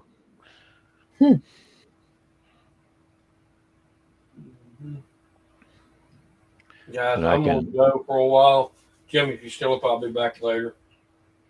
Yeah, I'll probably shutting down here pretty shortly myself. Have to go upstairs. There's Chico now on my avatar. There you go. Mm-hmm.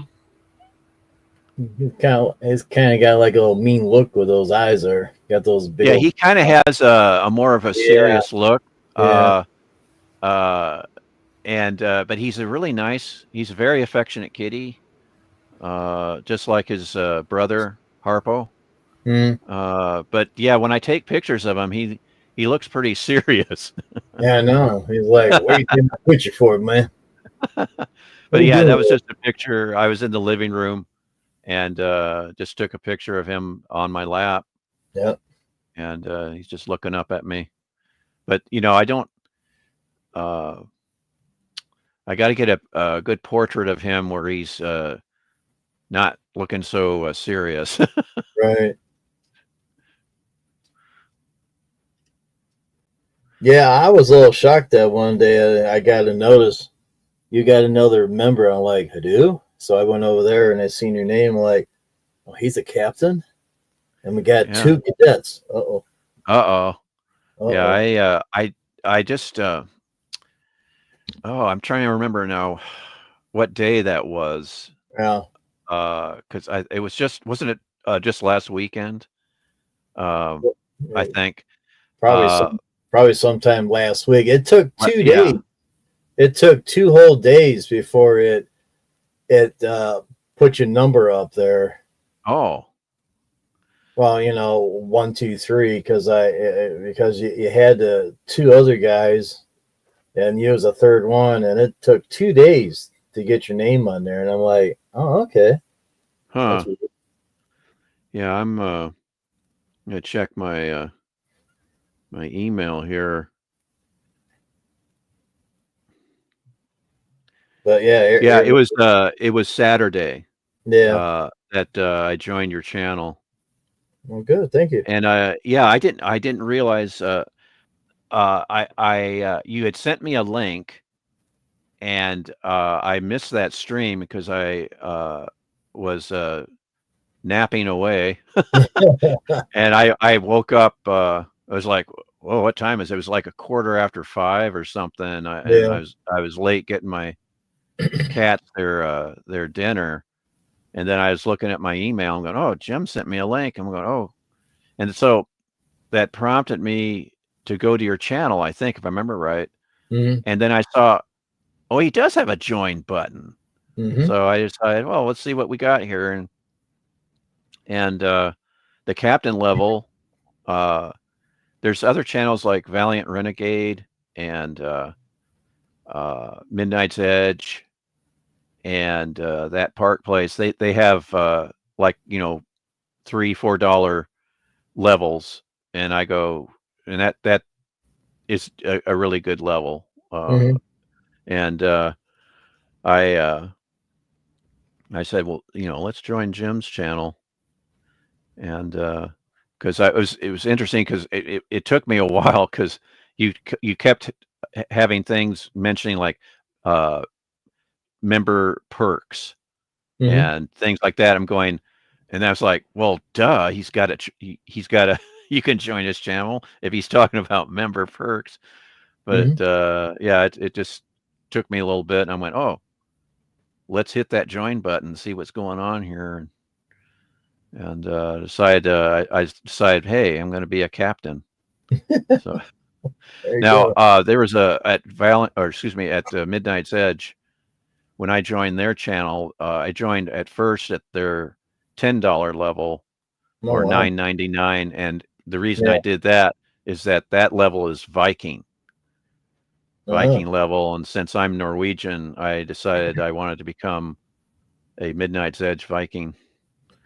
And that's the minimum level for you to be able to be on their member live streams. And so I said, well, that's not too bad. And so I was I was at that level for a couple years, but then I downgraded all my memberships. Mm-hmm. And do you know how much it costs to be on a live stream with Doomcock? It's $25 a month. Wow. And I actually was at that level for a while, and I said, I just can't afford this. So I went down to the lowest level, and some other channels I went down to a more reasonable level. And like Jill's channel, her top level is just the same price as your captain level. Yeah. And I said, you know, that's really good. You know, so she has like a $2, a $1, or a $2, a $3, and a $5 level. Mm-hmm. So $4.99, $2.99, $1.99. And I thought, well, that's not bad. So I went with the top level. And, I forget what place I checked at, but for an admiral seat, they wanted $50 a month. I'm like, yeah, I'll put mine down at 15. Oh wow, yeah, that's a bargain. That's what everyone's telling me. It says, you only want 15. I said, yeah, why not? Yeah, that's really. I'm glad you did that because you know, hopefully you'll get a lot more channel members and people that want the top level. Yeah, they'll go, hey, you know, that's a lot better than Doomcocks. Oh, no kidding. It's $10 cheaper. Yeah. But yeah, if I had a channel, I would do that as well. I wouldn't have anything that pricey, like gosh, $50. I mean, $50 or higher. I seen it up to to 80 to 100. I'm like, it's like, and oh I boy. I look at the perks, and you know, it's like once a month live and whatever videos, and I'm like, well, I'm doing basically the same thing, so I'm not going to go that damn high. Yeah. That's good because hopefully you'll get more people join your channel. Yeah, I was gonna go with 99 cents, but I thought, well, let's just go with 1.99. Yeah, 1.99. Everybody else is pretty much the same on that there, except for Jill. And I did ask Jill for help to do the perks, so I never got an answer. So, but me and Sci-Fi Nation sat there for about an hour or so, and we figured it out. Cool. I don't have the little special emojis. I think Jay knows how to do it. We just haven't got around to it yet. Okay. Yeah. If he can make you some custom emojis. Yeah. But yeah, I know. Let's see, Midnight's Edge and Doomcock. I know they have a third party that makes those for them. And then WDW Pro and Valiant, I think, have the same guy making their emojis. And they've got a goofy Kathleen Kennedy emoji and kind of a goofy looking Bob Iger emoji. Yeah. And then because Bob Iger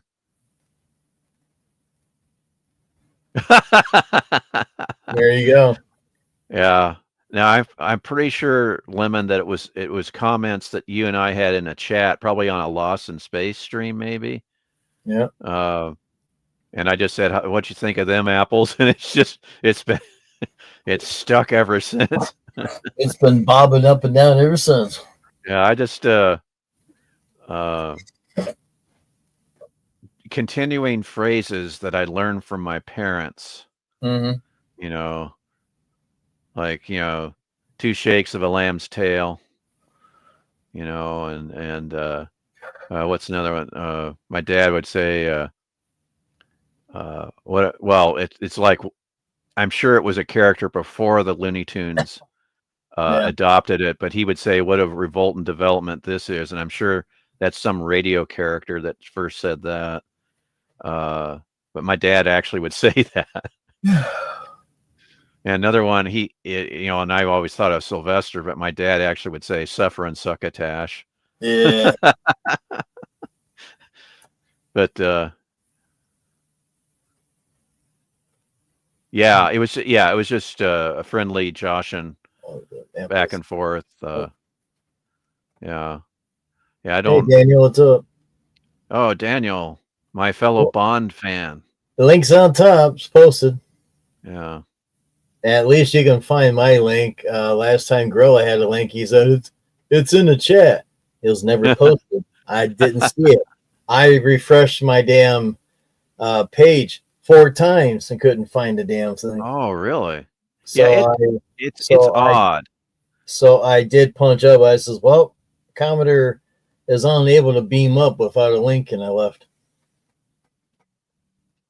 That was the first time I never got a link from Gorilla's chat, and it's like, wow, okay, well, I guess I wasn't important enough that night, I guess. Oh, no.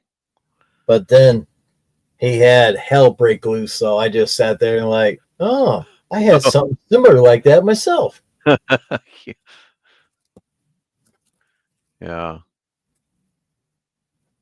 Well, since you're a Commodore, I would think people would take notice and make sure that you got those links in a timely manner, Yeah. Yeah, I just kind of felt bad when things went down that day. It's like I wasn't paying attention, and all of a sudden it went down. I did apologize, and everyone says, "Well, that's not your fault. It's the other guy." And I said, "Okay." That you're talking about the panel that where I joined, and then all heck the broke chat loose. The first, and that was the first open chat I did too. Oh, 01. I did a second open chat not long ago, and that went a lot smoother. Oh, that must have been the link that I missed because of a late nap. Late nap. Yeah, I keep some strange hours since I've been retired. It's been I retired it's just been just over a year now. Yeah. Because it was it was October of 2023 when I retired. I wouldn't know what to do if I was retired. Yeah, dude, fan film. Yeah, you just do more of what you're doing. Yeah, with me, boy, I tell you, there's so many things I should be doing, but I don't. I'm just such a lazy old fart, and there's things I'm behind on, and I just it's really bad. I've gained weight. I'm saying, yeah, and not too bad, but it's like it's like I have a definite paunch, and it's like I've never had that before. And it's like my younger brother goes, you got to get out and exercise. And do I do that? No. Yeah. And since I don't have a car, I've never owned a car, and I don't drive, but I do have a driver's license. Oh, okay. But I just haven't driven in many years. I drove out west with one of my friends, and he had me drive first. We were heading out to meet up with my younger brother at the time. He was living in Colorado, and we were driving, and my friend had me drive all through Nebraska. And it's like all this road construction and crap, and I was so I had to keep going off the highway and on the side with gravel and those little steel pylon or steel rods they have to make the divide the lanes. And it's like if you just deviate just a little bit, you're gonna hit one of them. Yeah. And here I am, I'm gripping the wheel with a death grip, making sure that I'm barreling down the side of the highway just so. And in the meantime, the sun is burning my upper arm to a crisp, and I don't even realize it until after I get done driving. I'm like, what the, because my upper arm was exposed by the driver's side window. Right. And it just burnt lobster red. Dang. And I'm like, oh my goodness, because I was so concentrated on driving because I was nervous because I didn't drive a whole lot, but I was driving my friend's it was a 75 Cutlass Supreme. Right. And it was a emerald green Cutlass Supreme, and that rhymes, but it sure does. And I drove it all through Nebraska because my friend hates driving through Nebraska. And I'm like, yeah, thanks a lot, buddy. And then another time we rented a van, and I said, well, I don't do a lot of the driving, so I'll drive the van first. And I made everybody else too nervous. So when we got to Lincoln, Nebraska area, they have there's a really great rest stop they have outside of Lincoln. And we had kind of a picnic lunch, and we threw the Frisbee around. But after we got there, everybody said, yeah, Brian, you don't need to do any more driving. We'll take care of it, because I made him too nervous. I bet. And I'm like, okay. And I didn't do any more driving after that. But yeah, I do my best driving when I'm by myself, and I'm not tense, thinking about passengers and right, and so, and then I don't mind driving at night, and so I do my best driving when I'm by myself and at night. And I can go over the speed limit at night. Just a little bit. Just a little bit, yeah. Yeah. But yeah, this last time I got my driver's license renewed, just last month, I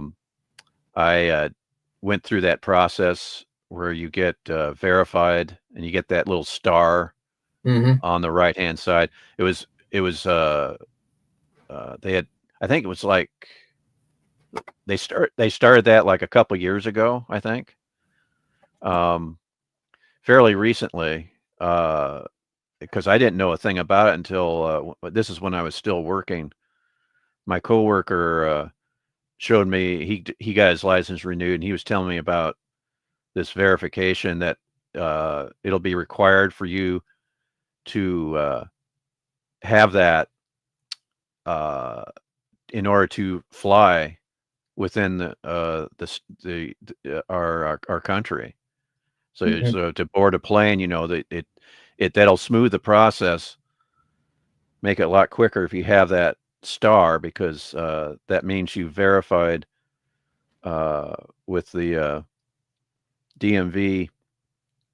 You know, you've shown their birth certificate and other forms of identification to verify that everything. And I went through that process and got that taken care of.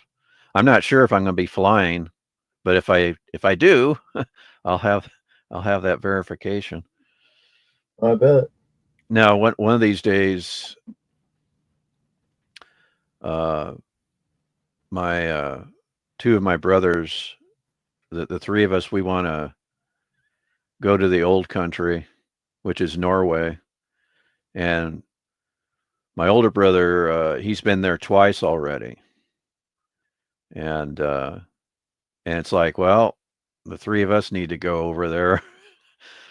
So that's, I'm not sure what that process is going to be, because I've never gotten a passport. So I've never been out of the country at all, and all of my siblings have. It's just ridiculous. It's like, what? You know, but I've never seen the ocean. And it's just I'm landlocked. I'm a landlubber. Well, I've seen the ocean on TV. Yeah, I mean, live and in person, you know. Yeah. But yeah, I've seen the ocean, plenty of oceans on television and film. Yep. But I've never actually been to either coast. So that's excuse me. That's something that I need to take care of. Yep. Pretty much. Yeah, most definitely. My older brother, he was in the Navy, and so he's been all over the globe. I imagine he has. Yeah, he was stationed. He got out of the. Now this is cool. He got out of the Navy right before the Persian Gulf War. Wow.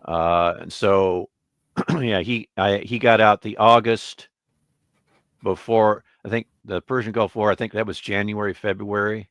Mm-hmm. And so my brother got out in August. He had done his 6 years, completed that.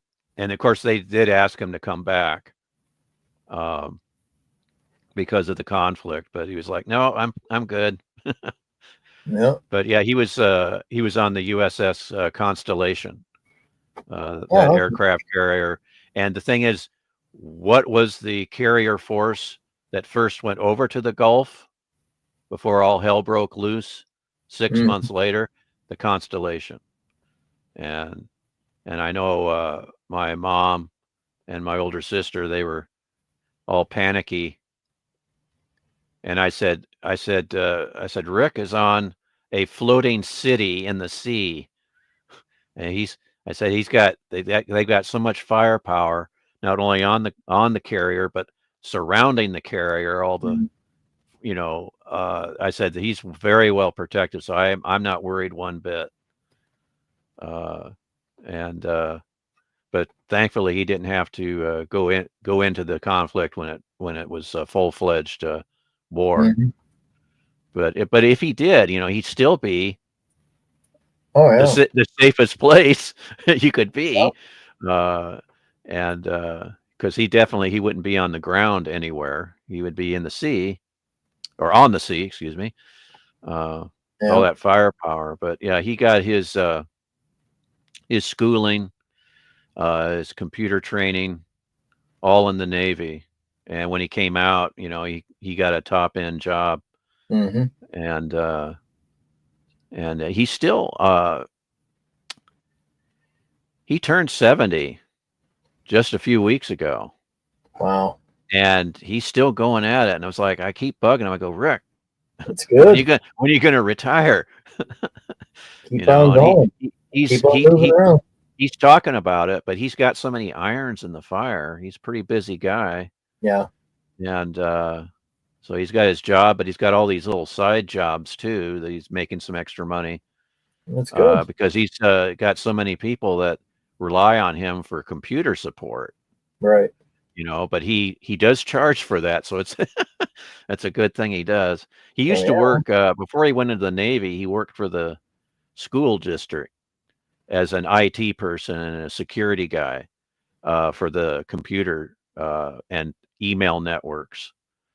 And but then he went into the Navy, and then he got of course more sophisticated computer training. And he really likes the film The Hunt for Red October because Jack Ryan, in order to get to the Dallas, I think it's called the Dallas submarine, they have to send him over in a chopper and then lower him down. And it's like a choppy sea and everything.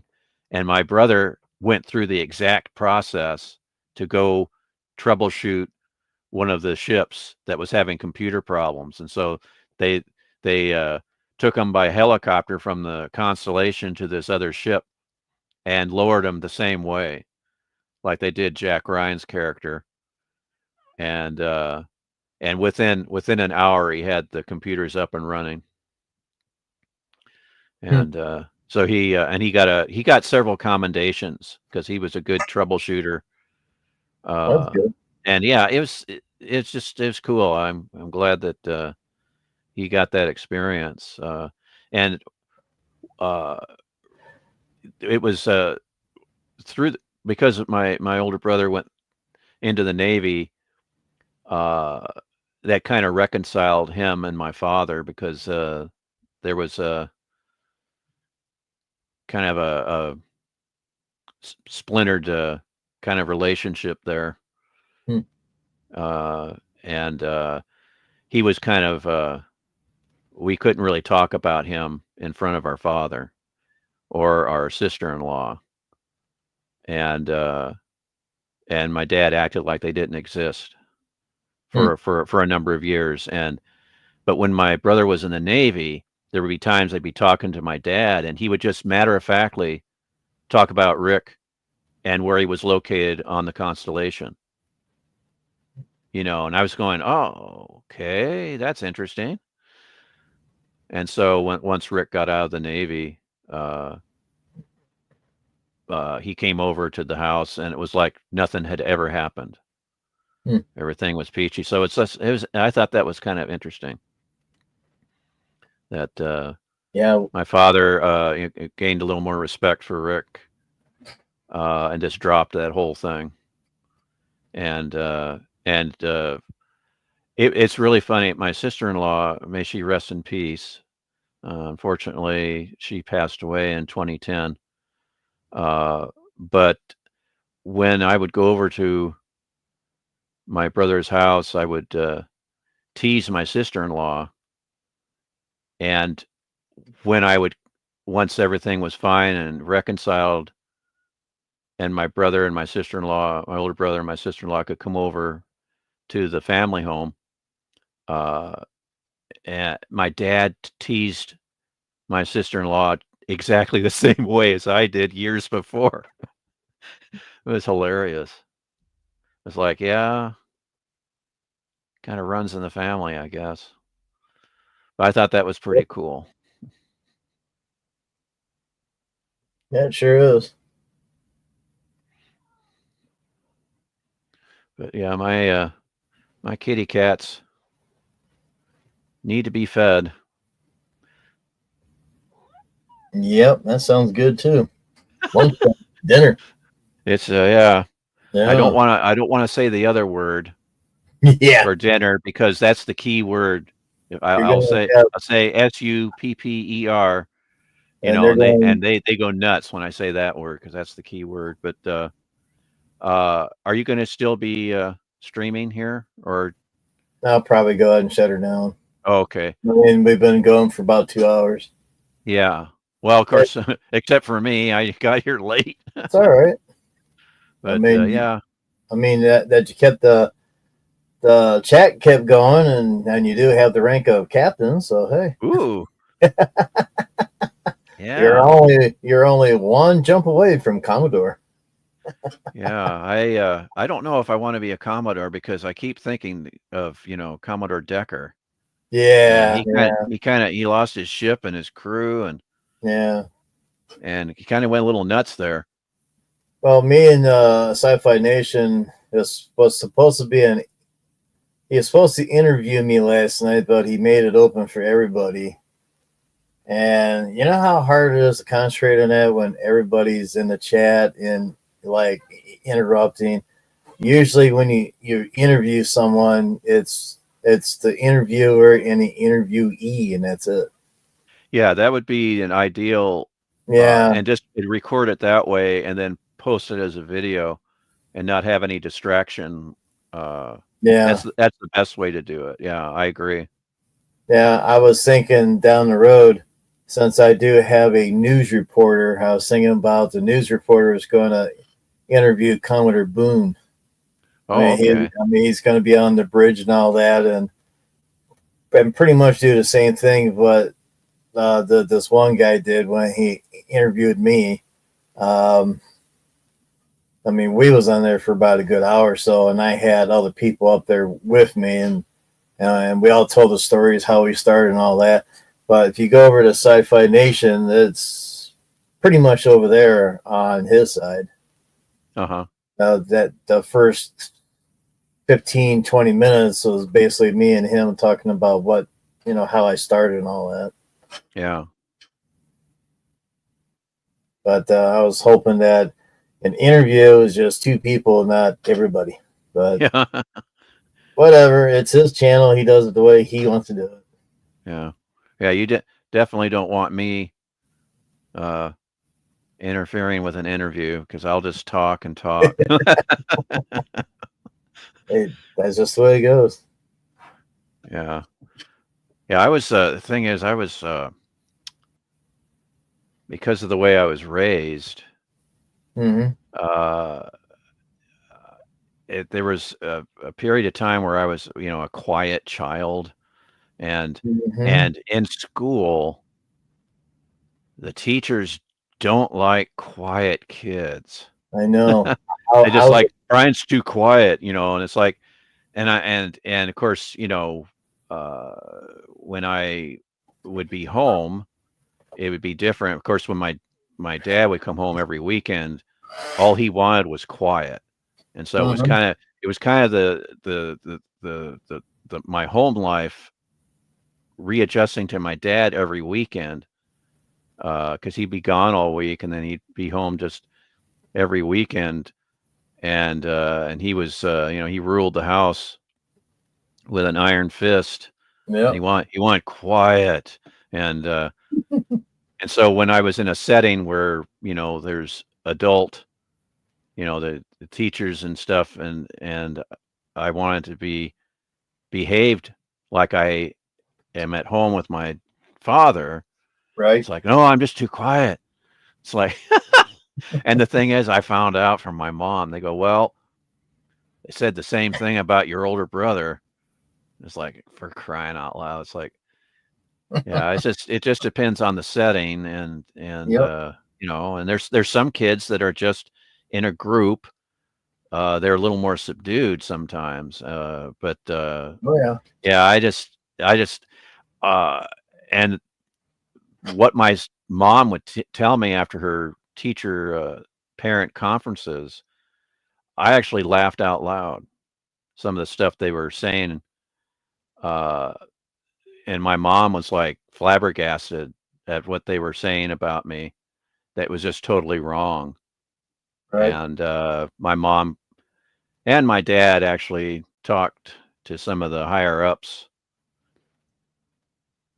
and in the school district, because those teachers, that was a bad time for me at that particular school because it was an experimental school, and there's a lot of issues there that complicated things. But I don't know. It's just those teachers, they don't always know what's going on, or and some of them don't even have their heads screwed on right, and especially these days, it's just crazy now.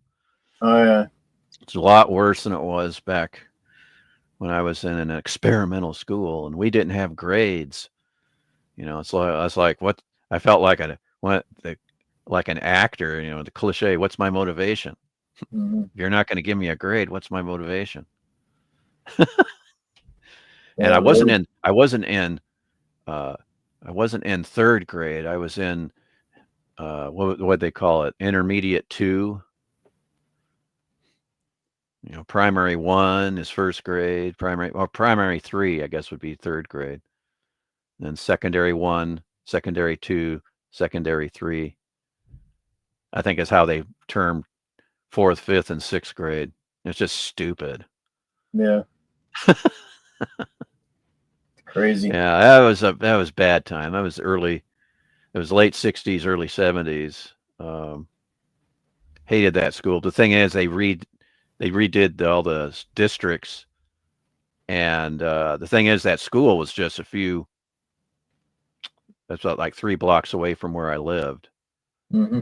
But the school I was going to was on the other side of town before that, so it was just really screwy. But yeah, it's just interesting. The school, this experimental school, was the former junior high building, and then they opened a new junior high school, and then that changed everything. So they're like, well, we got this abandoned building, we got to do something with it, so let's make another elementary school. And that changed. That was in 68. Wow. That changed everything. And I mean, a few of my teachers were really good. But once I got into 5th and 6th grade, then I got some of the more wacky teachers that thought they knew better. And actually, one teacher in particular would actually seem to take joy out of humiliating certain students in front of the class. It's like, that's a big no-no. You don't do things like that. I know. It's like, yeah, that's kind of like one of the rules, besides, not striking a student. You don't humiliate them. You don't verbally abuse them, and that kind. It's like, that's kind of the top rule, isn't it? It should be, but it should be. Yeah. But the students abuse the teachers as well. Well, that is something that's more recent. Definitely after the era that I was going to school, and that's disturbing too. So you've got a point there. One thing about this experimental school, the principal was really cool, and he reminded me of William Shatner. Yep, all the drama, Nemesis. What's up? All the drama. Links on top. You want to pop in? Hi, Nemesis. He doesn't like drama. Yeah. We all don't like drama. No drama. Yep. Yeah, there was a point where I was going to swear off live streams because of that certain cadet on another channel, and I just had enough, and I just I just said, yeah, I'm done. But then, good thing that you sent me invites, because it's like, that's the first live stream I'd been on for like 2 months. Yeah. I was like, I kind of miss this. Hail, Nemesis. Grilla says, I got to go. Bye, Grilla. Hey, Grilla. Make yourself a note and put it on your monitor. Pin the damn link, will you? Nemesis says, hail, Jim, and hail, Stone. Yep. Yeah, you can call me Stone. You can call me Racket, but don't call me Stoner. Good. I did that by accident, and Pops jumped my ass for that. I'm like, Yeah, damn fingers hit the damn extra 2 letters by accident. Yeah. And it's like, damn, man. Yeah, Pop. Any drug reference, he went off. Oh yeah. And I remember he wanted us because his voice wasn't up to snuff on some streams. He asked us to read the chat, and we were reading. And it was a Lost in Space stream, and I was reading one of that cadets chats, and he mentioned there was a drug reference. Of course, I'm reading it, and I don't know until I get to it, and I say it, and then there was this howl of anger. That's the best way I could describe it. A howl of anger from Pop. Hi, Daniel. Hi, buddy. What's up? Not a whole lot. Well, Daniel's got he's got the topics. Well, he's got the hot topics, man. I just finished watching Live and Let Die with deleted scenes and Outlaw Bill. That was a good movie. I never get tired of that movie. You said deleted. Oh, with deleted scenes. The individual named deleted scenes. Yeah. Yeah. Pardon me. I thought you were talking about deleted scenes in the movie. I'm like, oh no, that's not what he said. Yeah, Live and Let Die. Not a big fan of that movie at all. But holy smokes, Jane Seymour, one of the most beautiful women ever. I don't find her that hot. Oh, really? No. Oh man, I do. She's just smoking in my book. And then I have to I'm guilty. I'm one of the ones that gets amusement from J.W. Pepper in that movie. Oh yeah. You know, he was supposed to be a recurring character in the movies.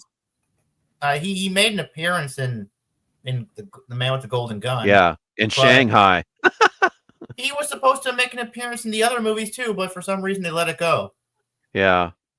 They I mean, the first time was fun, and then they brought him back, and it was just ridiculous in my opinion. And they did the same thing with Jaws. First time was perfect, but then they bring him back in Moonraker, and it's like, no, that's just too much. Yeah, I think the Queen saw the movie, and she liked the character so much that they saved the character. That's what I read. Yeah, that's interesting. I'm reading Nobody Does It Better. The unofficial, uncensored, whatever the subtitle is on that book. It's something like that. It's the same. It's sent by the same authors that did the first 50 years for the Star Trek franchise, and I just got that book this past weekend. I'm reading it, and man, you talk about apocryphal. It's like there's so much BS being spewed by different people that they interviewed or were quoting from other prior interviews. That they'll have one person say one thing, and then another one contradict it, and it's like, well, wait a minute, there's no commentary here. It's like, and then there's actual factual errors that pop up, and it's just for a person like me, that drives me nuts. It's like they go, like they have one woman that they are quoting is talking about, the Aston Martin DB5 first came online in 1958. And I'm like, no, the DB3 was manufactured in 58. There's things like that. And then another, they quote, and I don't want to pick on the women, but unfortunately it's within their quotes, but I think this is a major typo. But one woman is quoting another feminist author, film critic, and it says Laura Ulvey, capital U-L-V-E-Y. It's Laura Mulvey. I happen to know because I took her down in one of my graduate papers that I wrote. Now you cheating, huh? No, I totally disagree with her take on cinema, and and her comments about the Hitchcock movies were just totally wrong. I just it just drove me nuts, some of the stuff that she wrote. This is back in the 70s. Yeah. You know, when I was reading her stuff, and then when I was in grad school,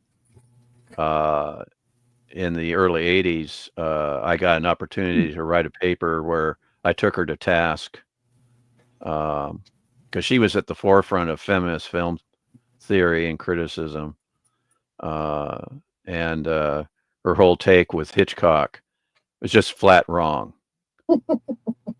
You know, especially the movie Vertigo. There's a crucial scene in Vertigo where the Kim Novak character sees a couple off to the side by that park where the Portals of the Past in San Francisco, I think is what it's called. Yeah. And it's a loving couple, and we see her looking at them, and we see her point of view, and then it cuts back to her, and she's there with Scotty, James Stewart's character. No, I mean his character is Scotty Ferguson. I know. And she's just has this look on her face. It's like, well, why aren't we like that couple? Right. You know, and then there's another scene where she sees what Scotty's looking at, and it's the woman that he mistakes for Madeline earlier in the movie. Mm-hmm. And she sees what he's looking at, then looks back at him with a critical look on her face. And that the whole last part of that movie is critical because we identify more with the female character than with Scotty. Right. Scotty Ferguson, that is, not Scotty R37. I know. And she just dismisses that completely. And there's some similar stuff with Rear Window that she wrote about, and it's just nuts. And but anyway, that's her whole just a real thumbnail kind of her whole shtick was watching a movie forces women to take upon the male gaze and scopophilia, and where women on screen are simply sexual objects. And I'm like, well, wait a minute. That completely dismisses the female gaze and the men they see on screen. Right. And it's just, to me, it's like, yeah, right. Yeah. Women don't have any kind of a gaze themselves. That's outrageous.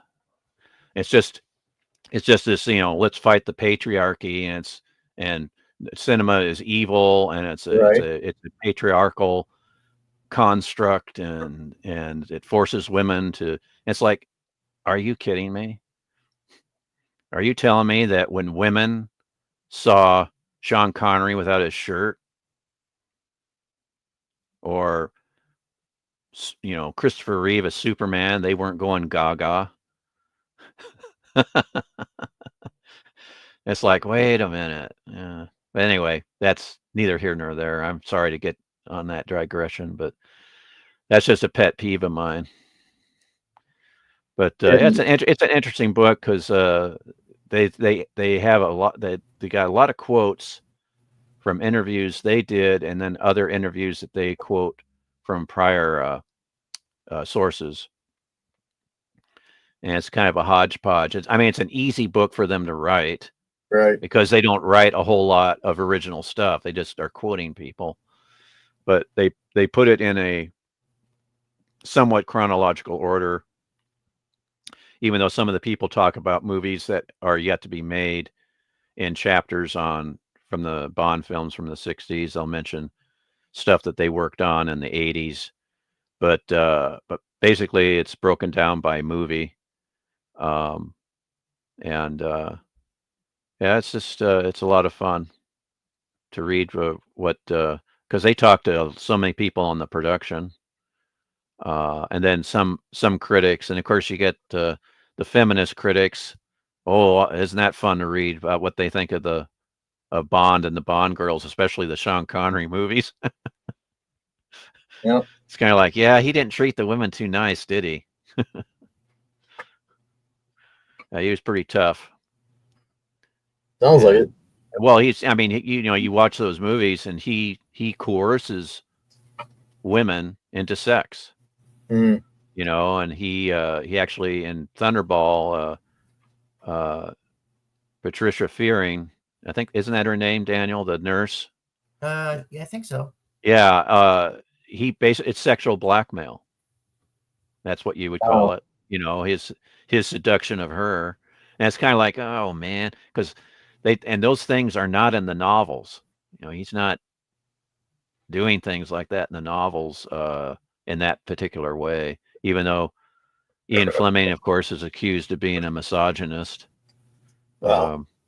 Of course. All kinds of stuff. Yeah. And I like how the modern, the people that talk about misogyny, instead of saying chauvinism or sexism, they say misogyny. And it's like, well, okay, misogyny is hatred of women. Yeah. But they always put it in when they mean chauvinism. It's like chauvinism and sexism is not a hatred. It's an attitude. Mm-hmm. It's negative, but not as negative as hatred.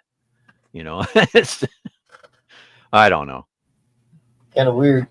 Yeah, it's weird, but you look at you look at the Bond movies, especially the Connery movies, and there's things that are problematic. But I don't want to be one to be, a member of the cult of presentism, where we judge things from the past with our so-called modern sensibilities. Right.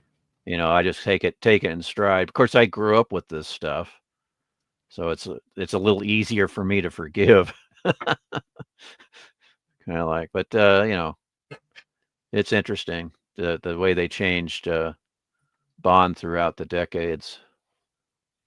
Yeah, I really never got into Bond that much.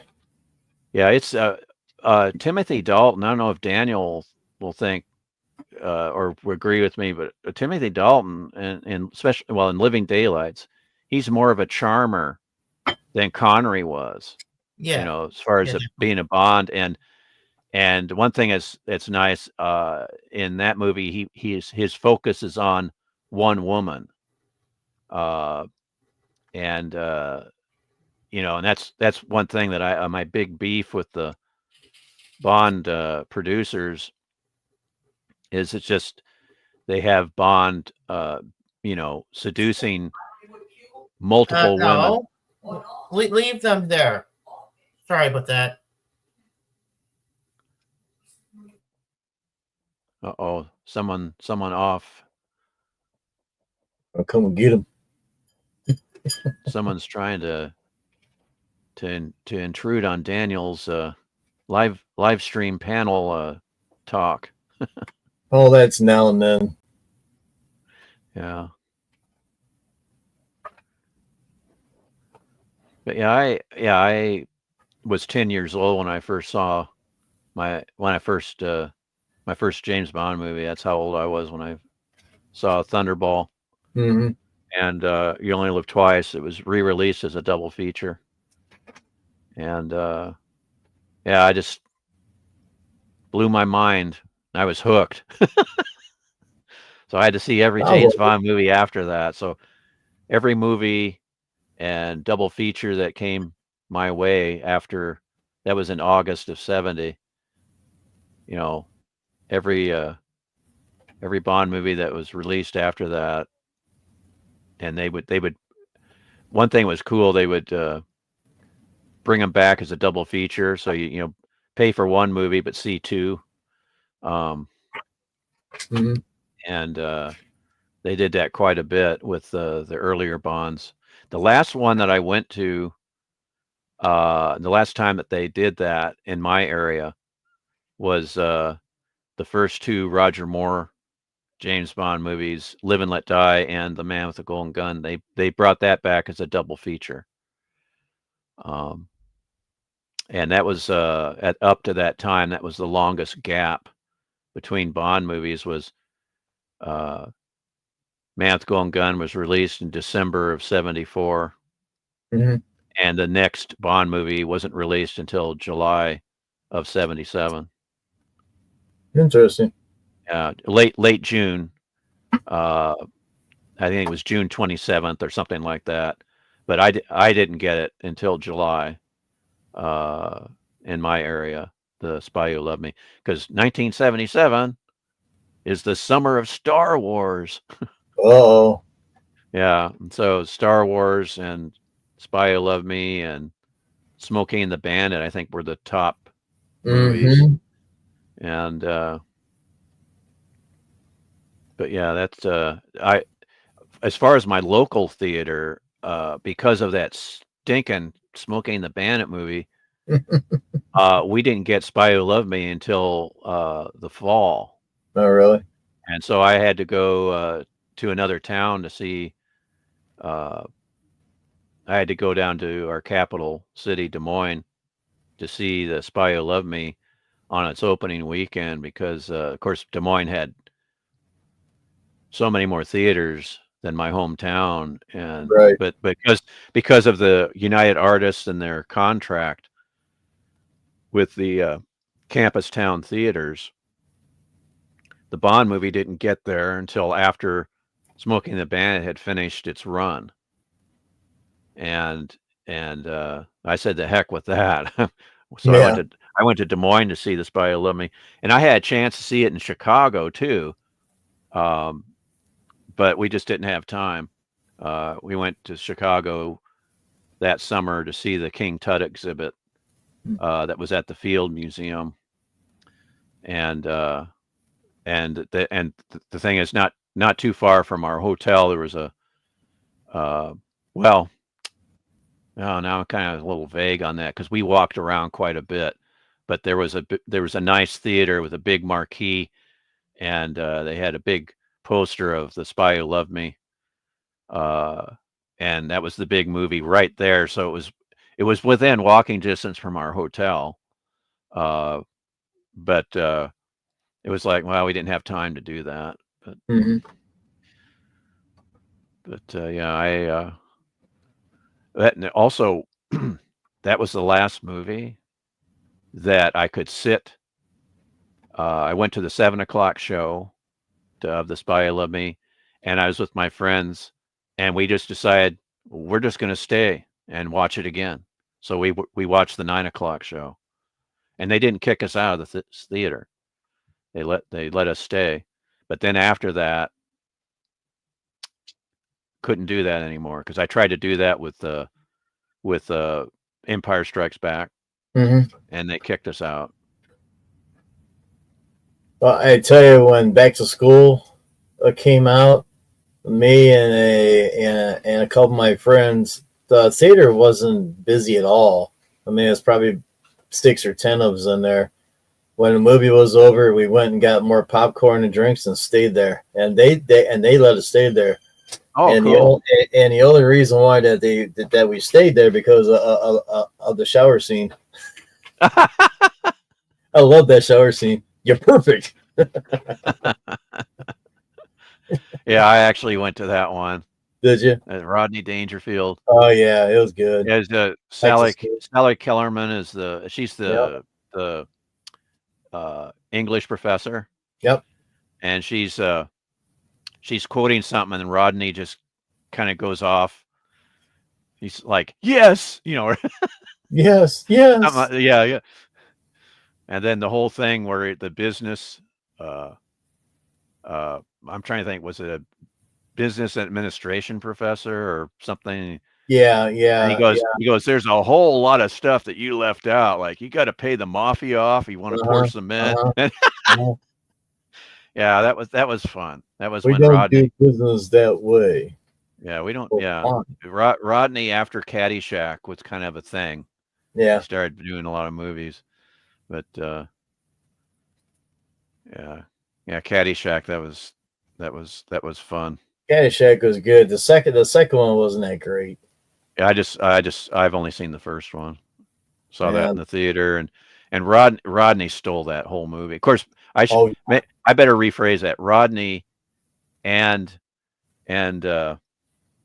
Bill Murray, they both stole that movie. Right. That's because when I think of that movie, those are the two characters I think of the most. I Right. don't think of Danny. You know.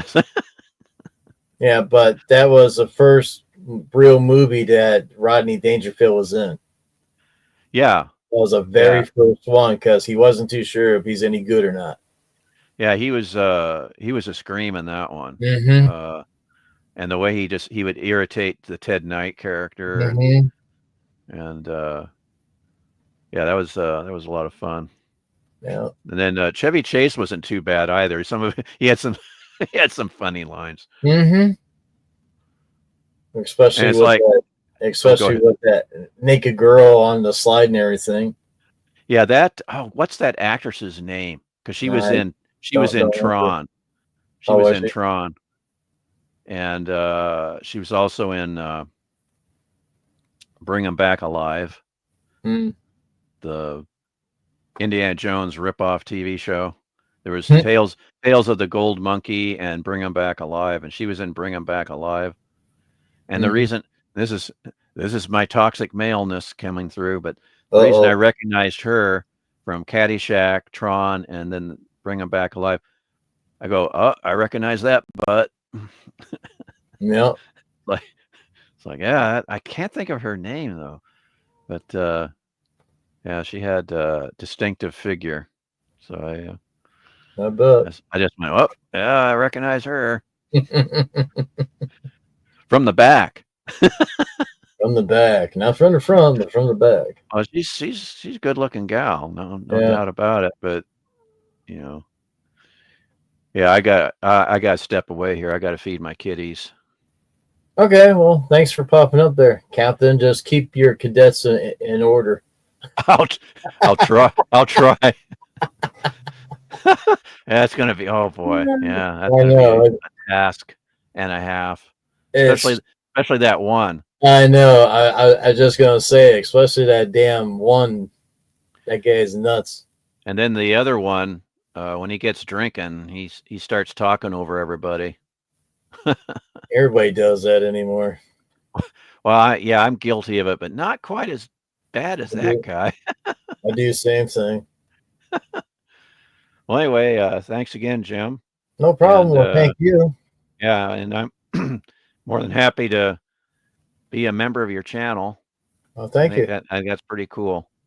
But you take care, and I'll try to be a little more alert with your links that you send. So I'm not napping next time. Yeah, Mr. Napper. Yeah, I got to keep more regular hours, doggone it. But yeah, on the perks and everything, you guys get the first look. That's why when I put that Captain Gray up there, I did them two different ways, and everybody picked the howling part. Yeah. I in fact, I left a comment about that. Yeah. So I just went, yeah, howling or not howling. I go with the howling, and so would my younger brother. We both, okay. Yeah, we both have occasionally howled in our time at the moon and at each other. Yeah, there you go. Okay, well, you take care. You too. Thank you. Yeah, you betcha. And then Daniel, you take care too. We'll catch you both later. You have a great night. You too. Thank you. And keep on trekking. Keep on trekking. Thank you. You betcha. Bye-bye. Bye. What's up, Daniel? Anything? He must have stepped away.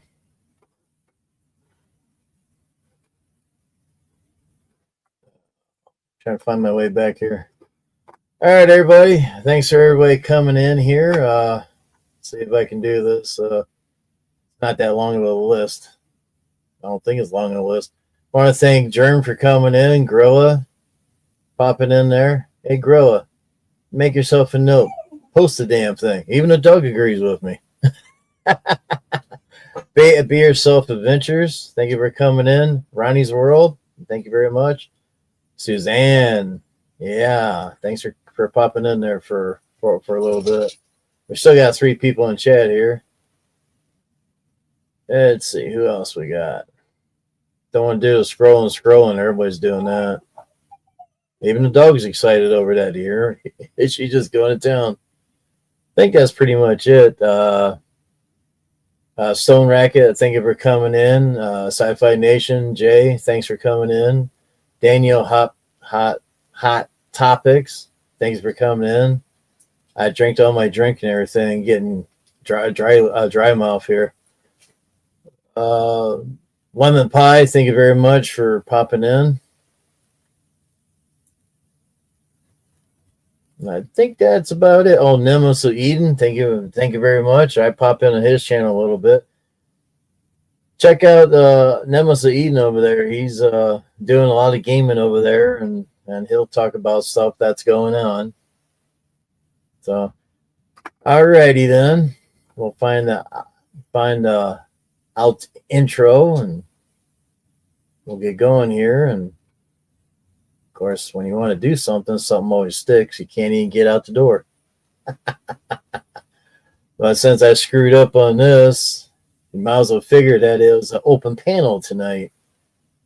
So thanks everybody popping in. Take care. We'll see you next time. Have a good night. Don't forget, at Commodore Productions, keep on watching. You never know what you're going to see.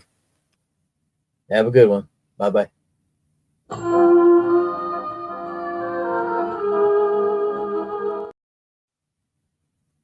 No, damn thing don't want to work.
Thank you for watching. Please subscribe to Commodore Productions.